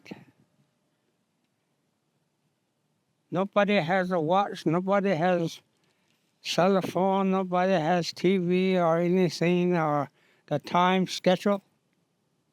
She went like this. Put your finger out there as far as you stretch. 3 fingers. The sun was up there. So I did March 28. It's 8 o'clock. How tall I was. She went like this. Your head was right here. Your foot was right here. Boy, how they measure, how they tell times in 1935. Navajo don't have any vehicles in those days. We had wagons, we had horses, we had a lot of sheep. We don't have running water, we don't have electrics.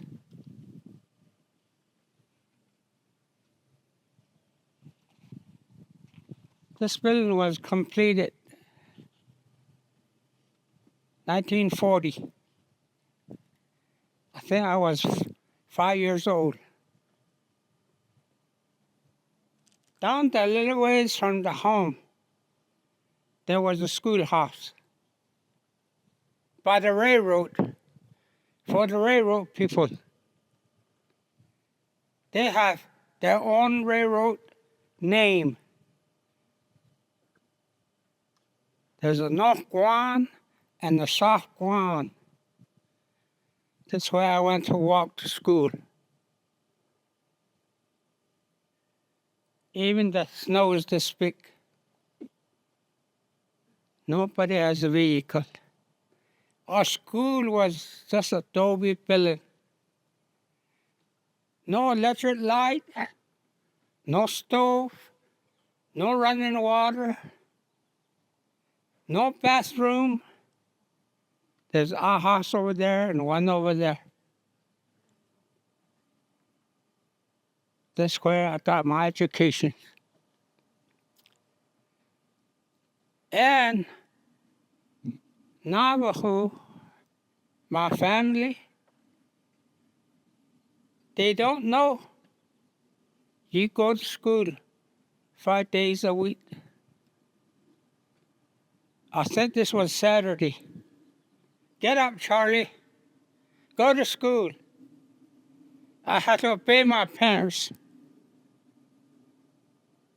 Get ready and walk to school. I was the only one there. It's Saturday. The next day is Sunday. Get up, Charlie, go to school. I had to obey my parents. I walk over there. Nobody show up. Because they walk from the railroad camp and the ranch camp. Some Nake, Pelagana, and Navajo. Nobody over there. I say it's Monday. Charlie, get up, go to school. Finally, they come. So that's how I know. You have to go to school 5 days a week. 2 days is do something else. Okay, this is very important. To start 89 years ago, this film, the foundation, when I was a baby.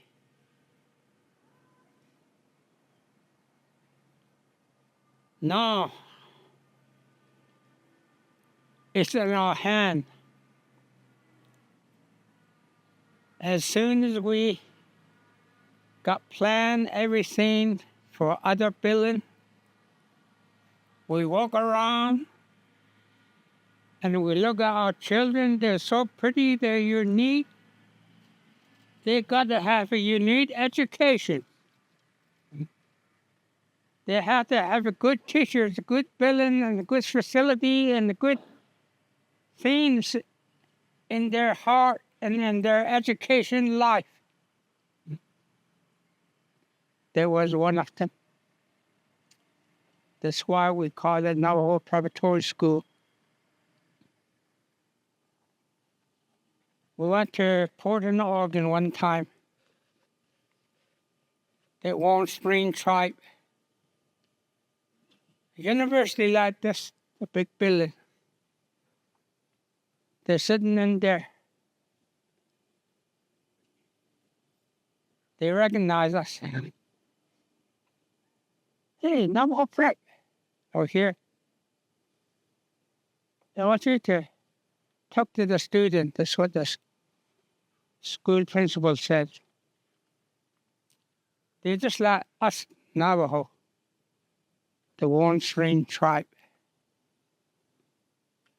And I said to them, thank you, children. It's for you to take it. Did your mom, your dad ever say to you, "Nirone, you're so pretty. You need something good for yourself."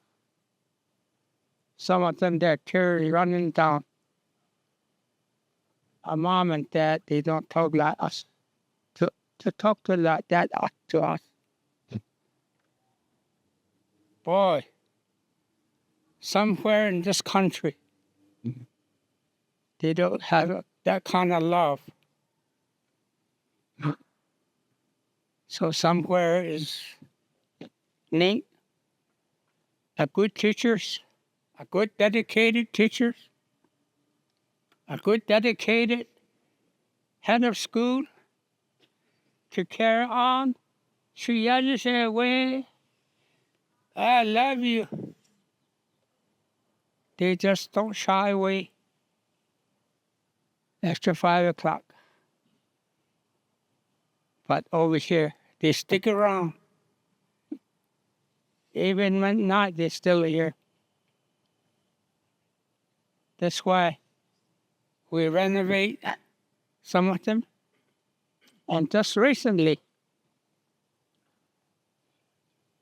that dormitory, it was so unique. It takes a lot of money. We went to D.C., we went to Santa Fe, we went to Tribe. They give us the money. How kind you collect the monies. Even a scholarship. Everybody has a scholarship money that much. Tomorrow's graduation, how many do you collect, Mr. Lawn? I'm still counting. There's a lot of pennies in this jug. The next day, we're given thousands of dollars. That's how it works. So I'm saying, yes, 100 years plus.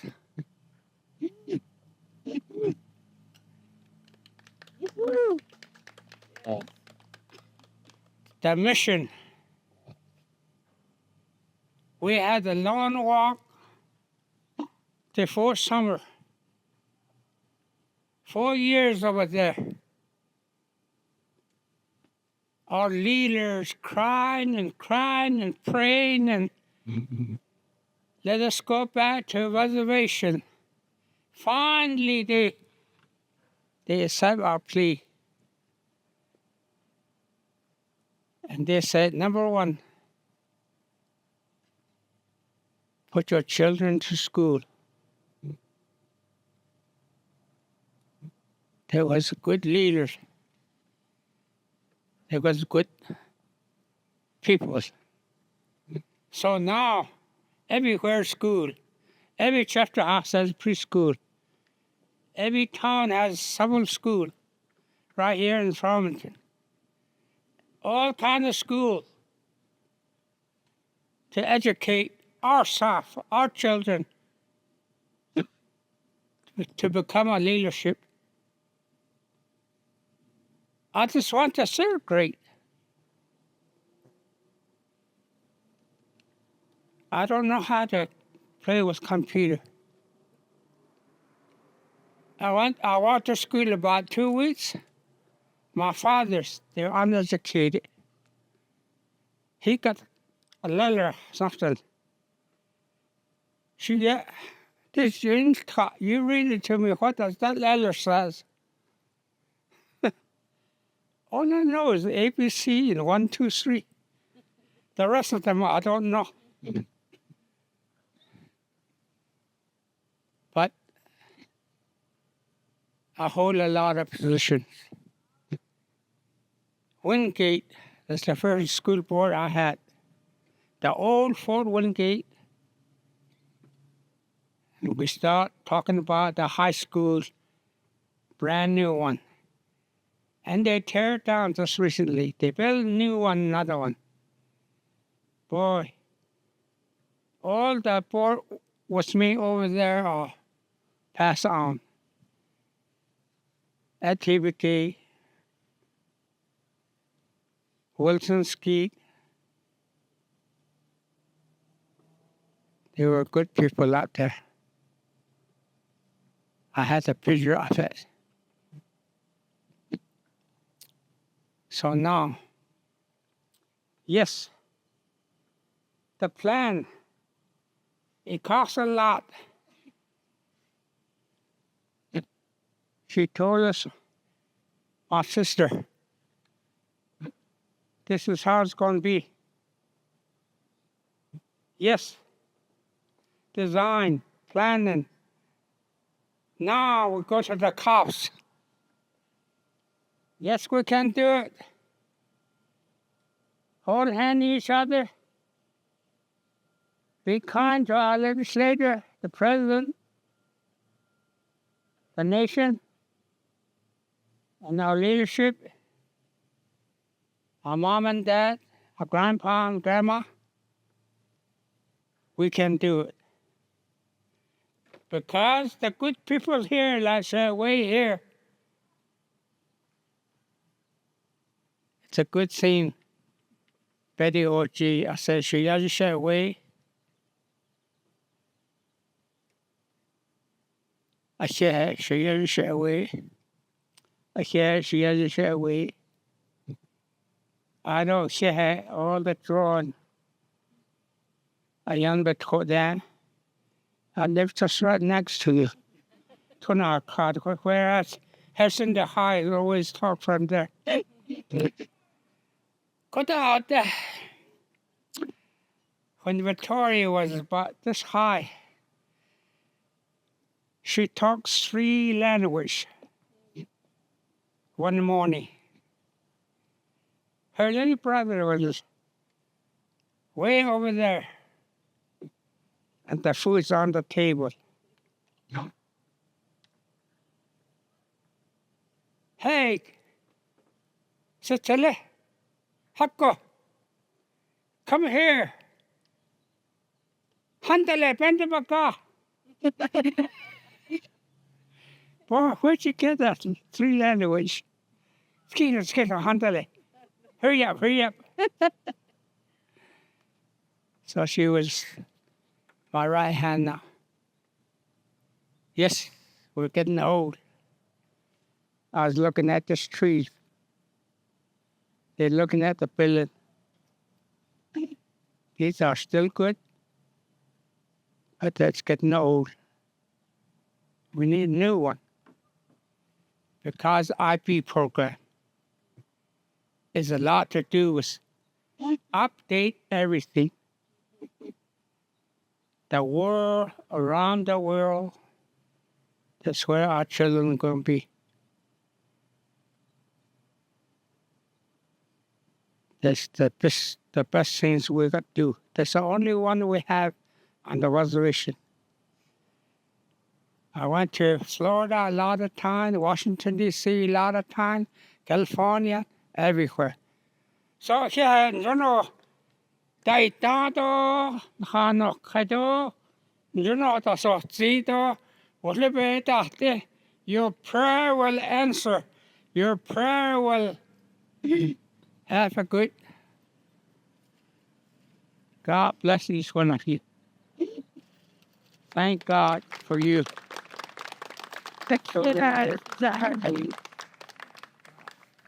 Just wait like that. No.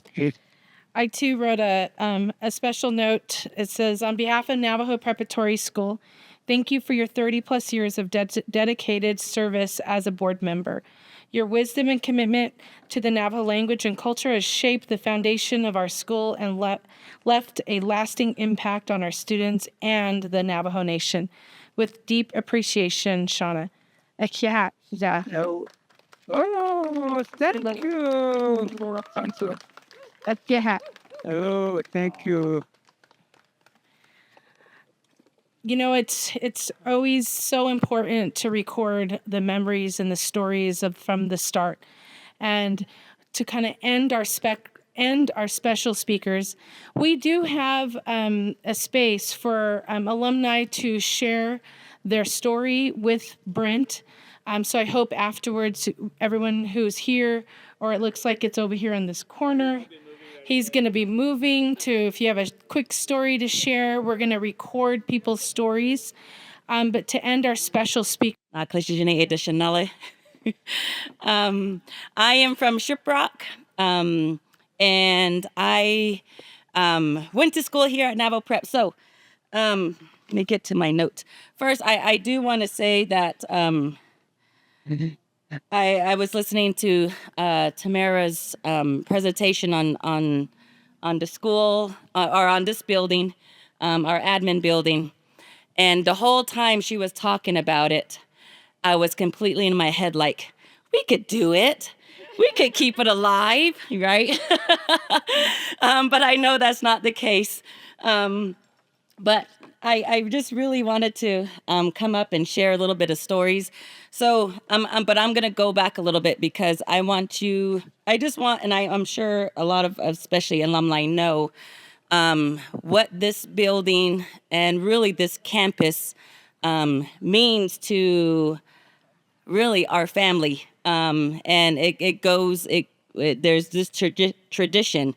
So, of course, my mom, Miss OJ, who is the executive director here at Navajo Prep, and with that, my dad, Mr. C, was also the evening coordinator. He was the first football and track coach here at Navajo Prep. He's been the voice of the Eagles. He's been our Eagle mascot, and so he just both parents here at Navajo Prep has just deep ties. I remember, and that's why I could never get in trouble here, because both my parents worked here. And I always get threatened by teachers saying that they're going to run upstairs and tell Miss OJ or run and tell my dad about what I was doing. So I could never get in trouble. But my older sister, Letitia, she graduated from Navajo Prep in 1995. And then I graduated in 1998. I was able to go, 98. I was able to go to school with my older sister. She was a senior. I was a freshman. And that's the first year in a while in 1995 that we won the state championship for girls basketball. So shout out to our 1995 state champions. And then my little sister Nicole, she also graduated from Navajo Prep in 2009. My oldest nephew, Letitia's son, Dante Thunderhawk, graduated in 2018. And then my oldest son, Dontrell Denetzo, graduated from Navajo Prep in 2020. And now I have a freshman here, my son, Nigerel Denetzo, and then my daughter, who's hopefully going to go to school here as well next year. She's in 8th grade now in Shiprock. So this is just more than a school, to us. This is just more, it's part of us. I remember coming here and my mom was working here and running around on this campus. I do remember her office being right out here, so I always used to love going to her office and just hanging out on her balcony right here. And then just running around this campus. Like she said, my dad used to work in Dodge City, where that was the hangout, and pool tables and arcade games and just a lot of fun where we could get our snacks and everything. And so we were always here late on campus, just running around. And so a lot of great memories that we have here. So all the years I've been on this campus, this building, which is the admin building, has always been the focal point. This building was always the heart of the campus. This is where our academic classes were, library, our admin offices. Our lockers were downstairs in the basement. And I was listening to these stories, and I was like, why did our parents send us here? Like, with this building, I stayed in Jones Hall, which we had to fight and get up really early for hot water, for the shower. Just things that, parents nowadays would probably not send their child here to go to school. But we did. So anyways, I was just thinking that as everybody was talking. So academic classes in this building. My locker was downstairs in the basement along with my Navajo class. In the Roost and Alumni Hall of this building is where our dances took place, our poetry slams, assemblies, talent shows, the music classroom where I played the drums. So we had a lot of events going on in this building. This building was the hangout spot. Students would sit out on the steps, sit on the porch, talking and laughing. They would hang out in the basement, but this building used to be definitely scary at night. I remember hanging out or hating to go to my locker in the evening if I forgot something, because you would always hear the stories of Jimmy. And Jimmy now he's my friend. Now I say Jimmy's my friend. I talk to Jimmy whenever I get a little, that hair stick up on back of your neck. I feel that's Jimmy, so I talk to Jimmy still. But you would hear all these stories of Jimmy, and so I used to hate going to my locker in the evening, all the way downstairs in the basement. I remember security telling us stories of doing their rounds and checking the building, and they would hear noises in the roofs or in the basement or different parts of the building.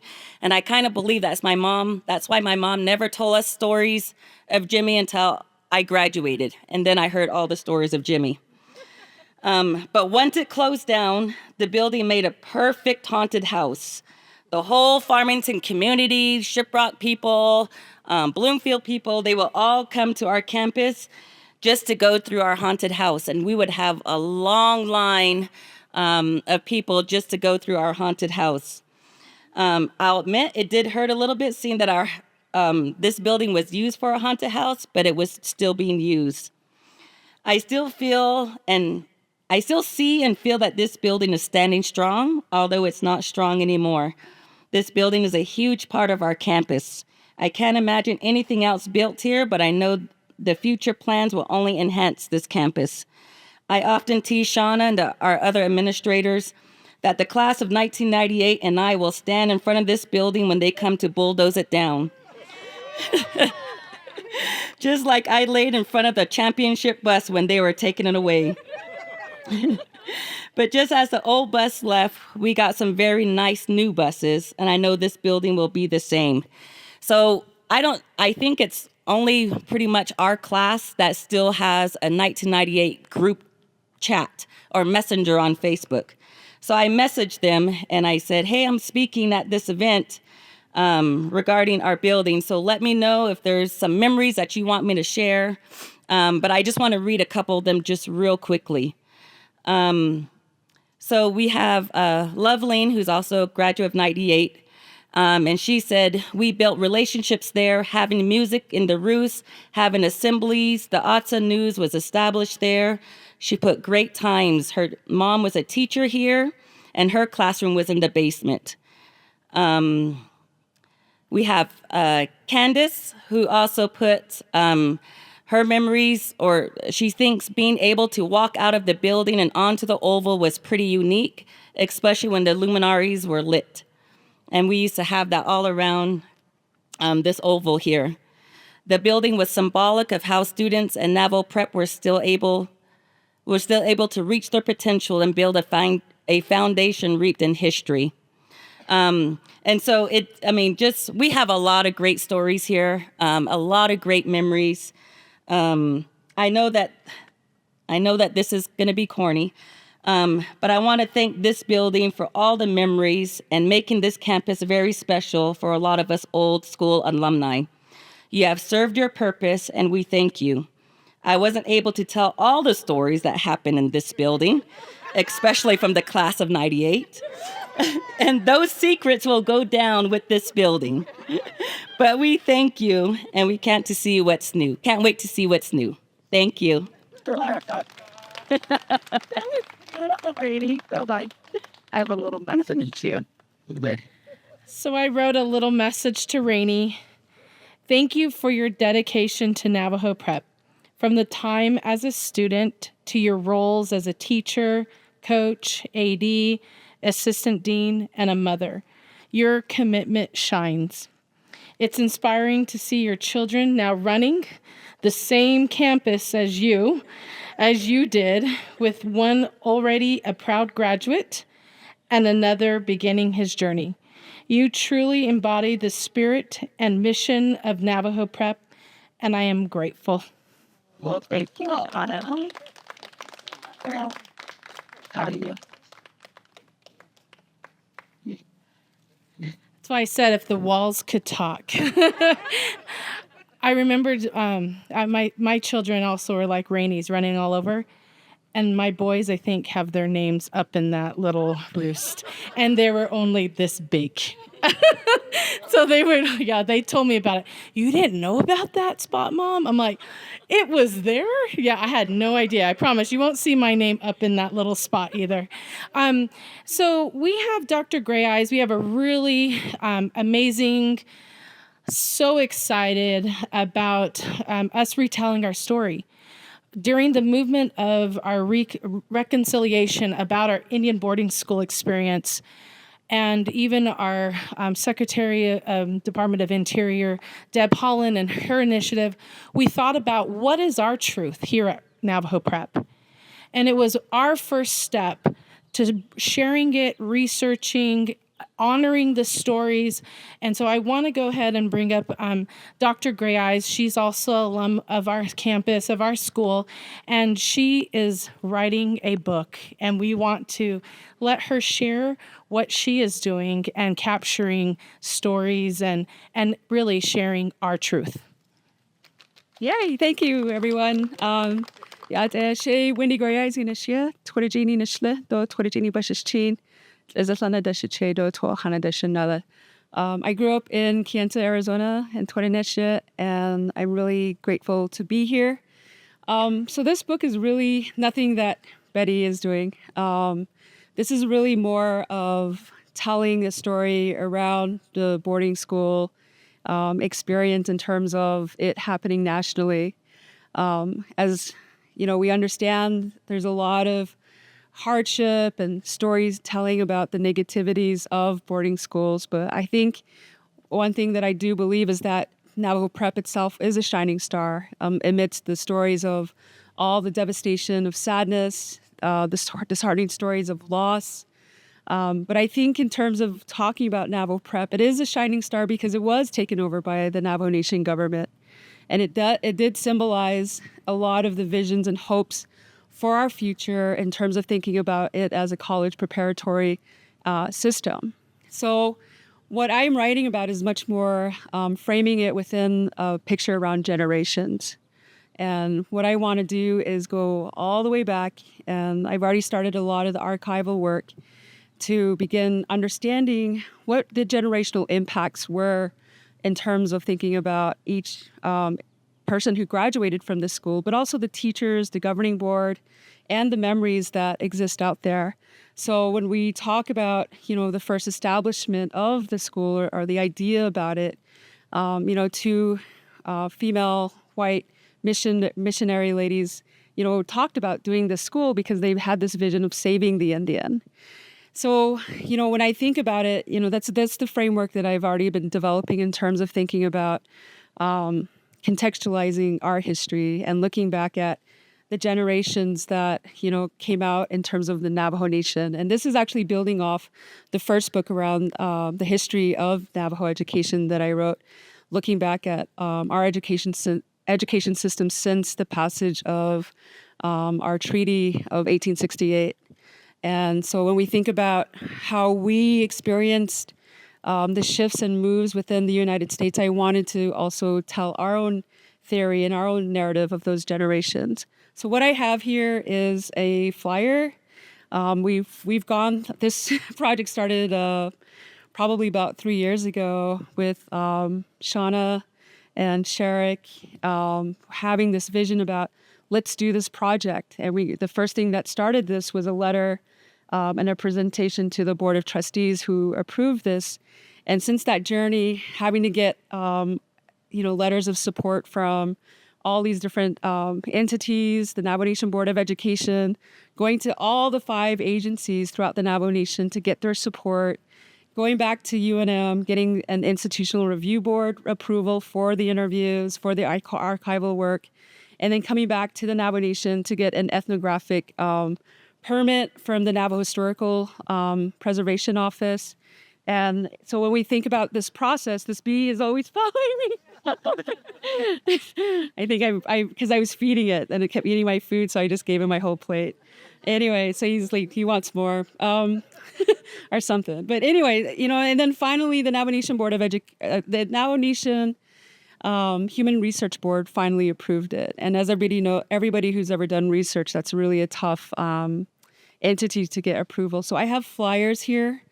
But I hope I'm going to leave a flyer at each table, but I hope that you can share this message with anyone that you know. And what I'm looking for are folks who are possibly descendants of attendees who went to Navajo Methodist Mission, Navajo Mission School, Navajo Academy, but also alumni, administrators, teachers, governing leaders, and families that attended or worked at the Navajo Preparatory School as well. So all of these schools, they do tell a powerful story about our Navajo people. And I cannot tell you, just in my class, I am just so amazed by what many of the members of my class have done and accomplished in their work and their research and come back to the nation to do more. So really thankful for this town hall. Yeah.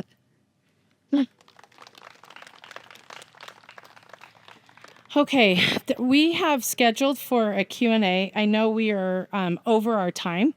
Our goal was to end at 6 o'clock. But if there are any pressing questions that anyone may have, that myself, Tamara, and I'm going to invite our board president to come up and he will close us out for the evening. But is there a question that you may have? I know Brent is ready to capture some of your stories. We are going to have a QR code. We went to, and this is how quickly our team works. I asked about a QR code and bam, Dr. Tabram answered it fast. She's created an in-memory tribute for Navajo Prep Old Admin, and you can get on and share your story online, and we're going to mash it, and it will be a video. We're actually recording today. We will have a second town hall, but it will be a webinar style to answer any questions after we publish this current video today, and have an opportunity also for a tribute to share your memory or story. So if you have a name up in that hidden roost, that'd be a great story to say how you got up there. If you have a memory of a dance at Alumni Hall, or if you have a memory of going to Dodge City, any of these, or even Morgan Hall. I think the corner bedroom had like 5 girls living all up in the corner of Morgan Hall. And then the library was once Morgan Hall down at the bottom.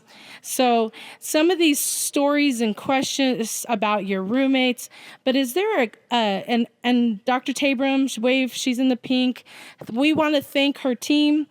Let's thank Dr. Tabram, Miss Yvette Escajeda, their team for always doing an excellent outreach. They really handle, and Sean Beekes, his team, and Brent Garcia. They're the ones, April, she helped all put this together so that we can come together, break bread, share stories, and you all can go home with a nice parting gift of some sort. Know that you are priceless to our school. And we really encourage you to use the QR code. And it doesn't matter, now people are creating movies on their iPhones. That's how good our cameras and cameras are. Create your story, share your story. Think about that moment. I cried when I sat on the back of Alumni Hall and watched the old classrooms be demolished. Because that's where I started as a young girl who thought I knew somewhat of something. And it was sad to see your classroom go down because you put so many hours, so much heart and soul into your preparation, and then to see it go down.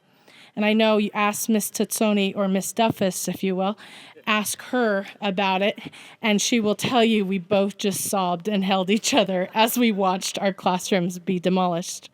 So is there a question? Is there a question that you may have about, remember that we're just in that beginning of envisioning what the building will be. We know that we have funding to do abatement. We have money to demolition, to demolish the building. We have money to do the architectural designs at 20%. And that's actually really good to get to 20% designs. And then we will be saying, join us in a capital campaign, because wouldn't it be wonderful if we were to privately go after this money and we can build it how we want to build it and not ask for federal regs or state regs on this building. But it will require private money, and it will require a capital campaign. That's my goal. That's my goal, to learn how to do it, learn to be okay with asking for money. That's probably the hardest part of leadership, is asking. But I know once we do, and we do it together, we are going to raise enough money to see those 20% designs, and we'll be walking into a brand new building. I believe it 100%. So I hope you all join me in this next venture, chapter, step, leap, climb, however you all can envision it, because it will take all of us. Is there a question that you might have? Yes, Samantha.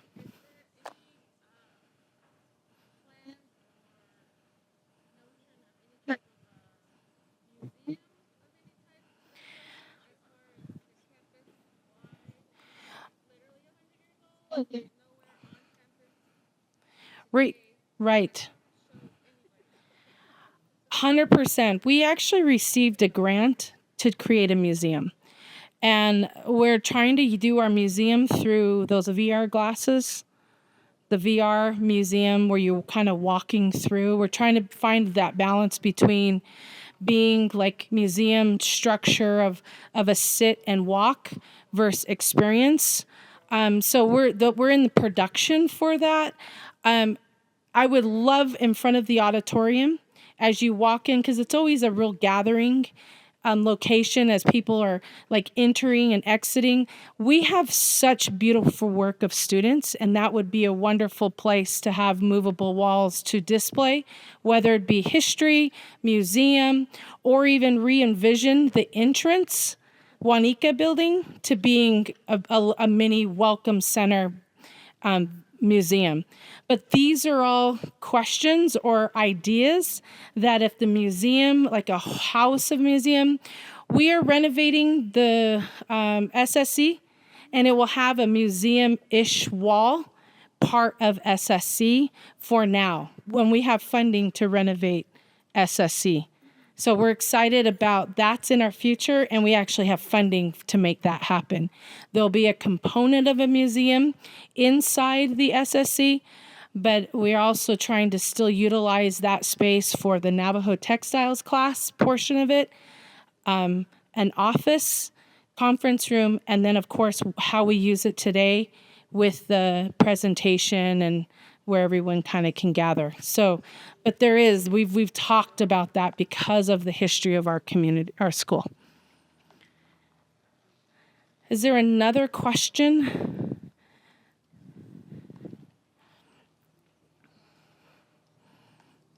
I know once you leave, you're going to have a ton of questions. Please email. Yes, Samantha.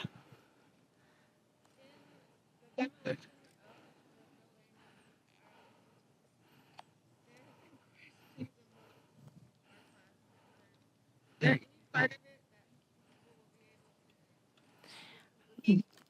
probably the brick. You know, we have thought about, because we'll have to let them know that you have to be careful with the brick on how it's torn down, a section of it, so there could be either a wall made out of it, but we want to keep as much of the original brick because that's handmade. That was made here. So that's a really great point too, as we get into this conversation, and especially when I meet with those that take down the building, just as I asked that when we took down the Hogan, that they did it very as delicate as they could, so that we do have original brick. They might start backside front. We'll see how that works. I don't know. They're the experts, but we can put any kind of parameters on that. We can. We'll have a crying day.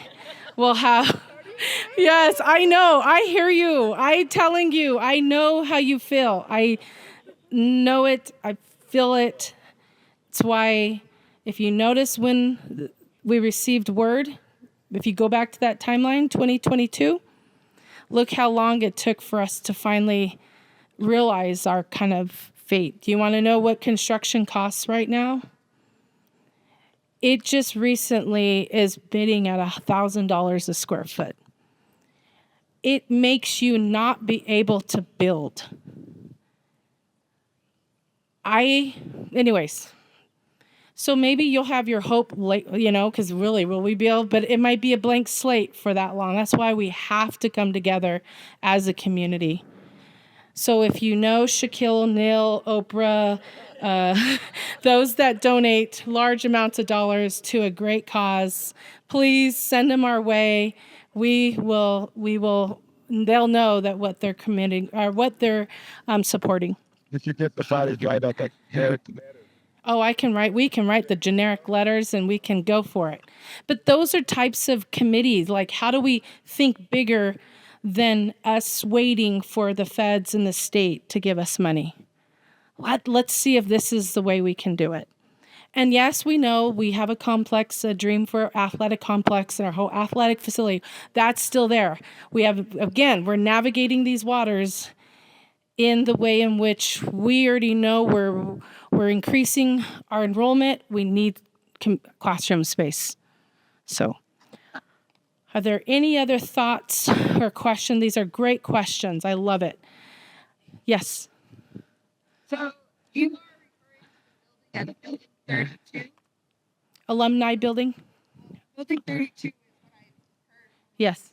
The people who have been there have future students using Jones Hall, Morgan Hall, Betty O.J. Student Center. People know what you're talking about. Yeah. Lock the number on it. That takes away the nostalgia. That takes away incentivizing people to have an interest in the Hatch alumni. Please put all those names back to what that building means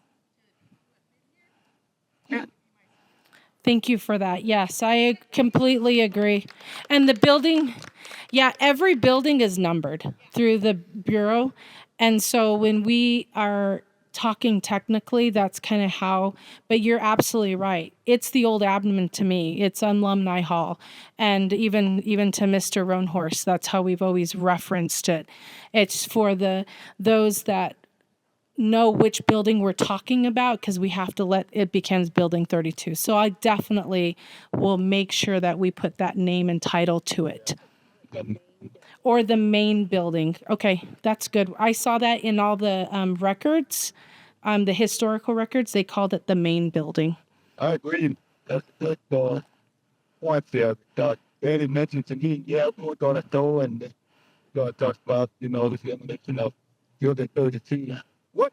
I don't know. No, we had no idea that that's 22, 27, 20. Yeah.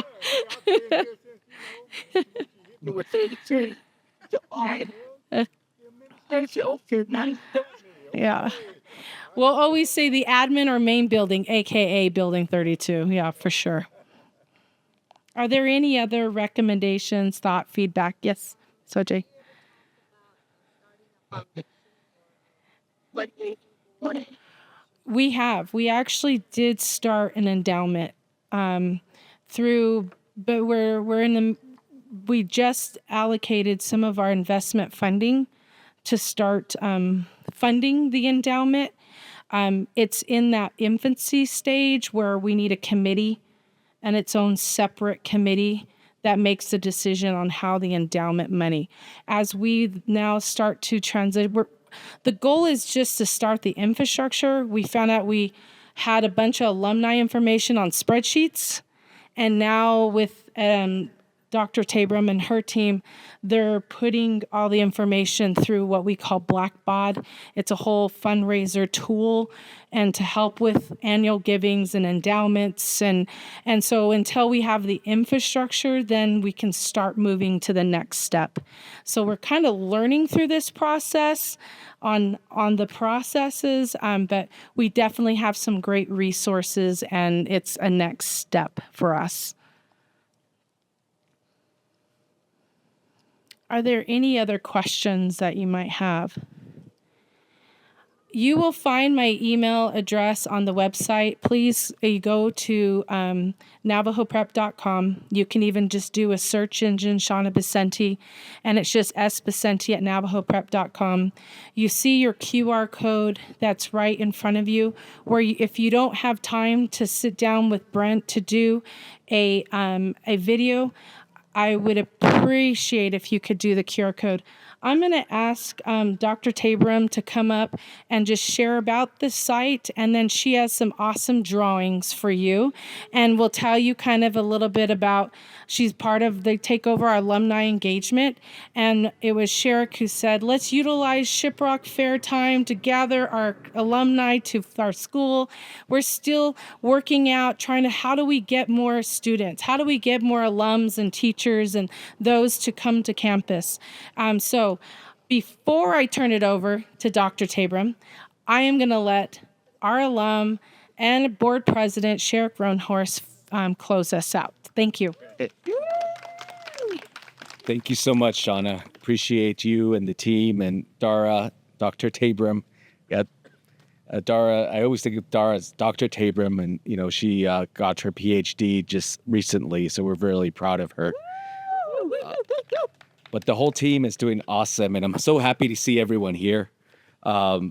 It's great to see everyone. It feels like I just saw everyone here just yesterday. Feel like we were just here on the Oval just yesterday and eating at Larry's Cafe. But we really appreciate you taking time to be here. Your voice is really important.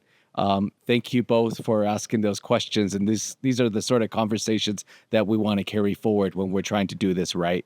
For me, I didn't really want to see still don't want to see the building go down. But, as school leaders, we sort of think about, is it the structure sound? And right now, unfortunately, it's not.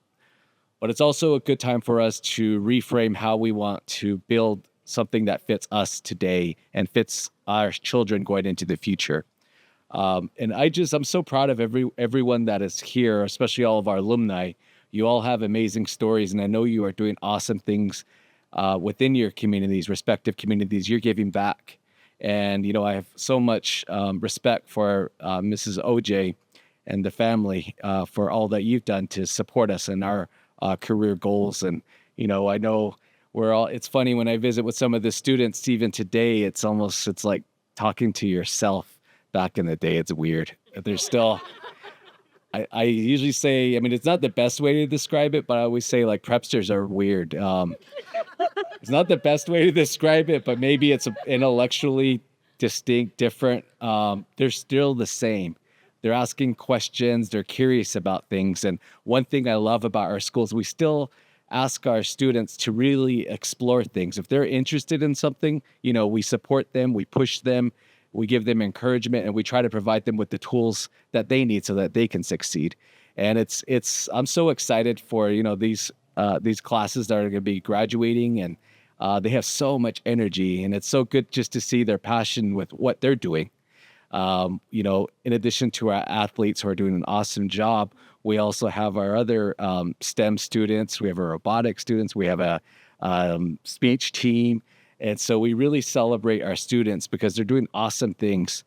So I just wanted to share that. I have a lot of good memories here. I think, I was really, when I first stepped on campus, I was really nervous. I didn't know what I was doing, but took a chance, and I'm so happy that I was able to be a part of campus.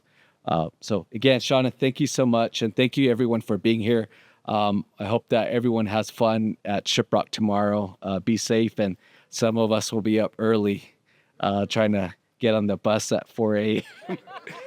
But thank you so much. Really appreciate you. I'm so happy to see everyone. It's been a while, and it's just like yesterday, just seeing one another. And I'm really proud of everyone, and especially the alumni that are doing what you're doing. You guys are amazing. Thank you.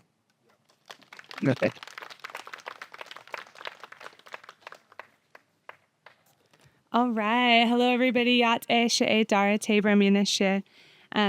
role here at the school is Associate Head of School for Advancement and Outreach. I've worked here at Navajo Prep this is my 6th year, and I feel so lucky, so grateful, so blessed to be here at this beautiful school that is so steeped in tradition. Was it last week that we had Hajanasha Week? And it was an amazing camping experience. It's a beautiful school. It's so much tradition, and that's because of all of you. So a big, true, sincere thank you, Ashahat. Thank you so much for what you've left on this campus, because it's created so much opportunity for our students and our staff today. So thank you. I'm excited to help you get your Navajo Prep swag on for Shiprock Fair tomorrow. We got some really good prizes. First,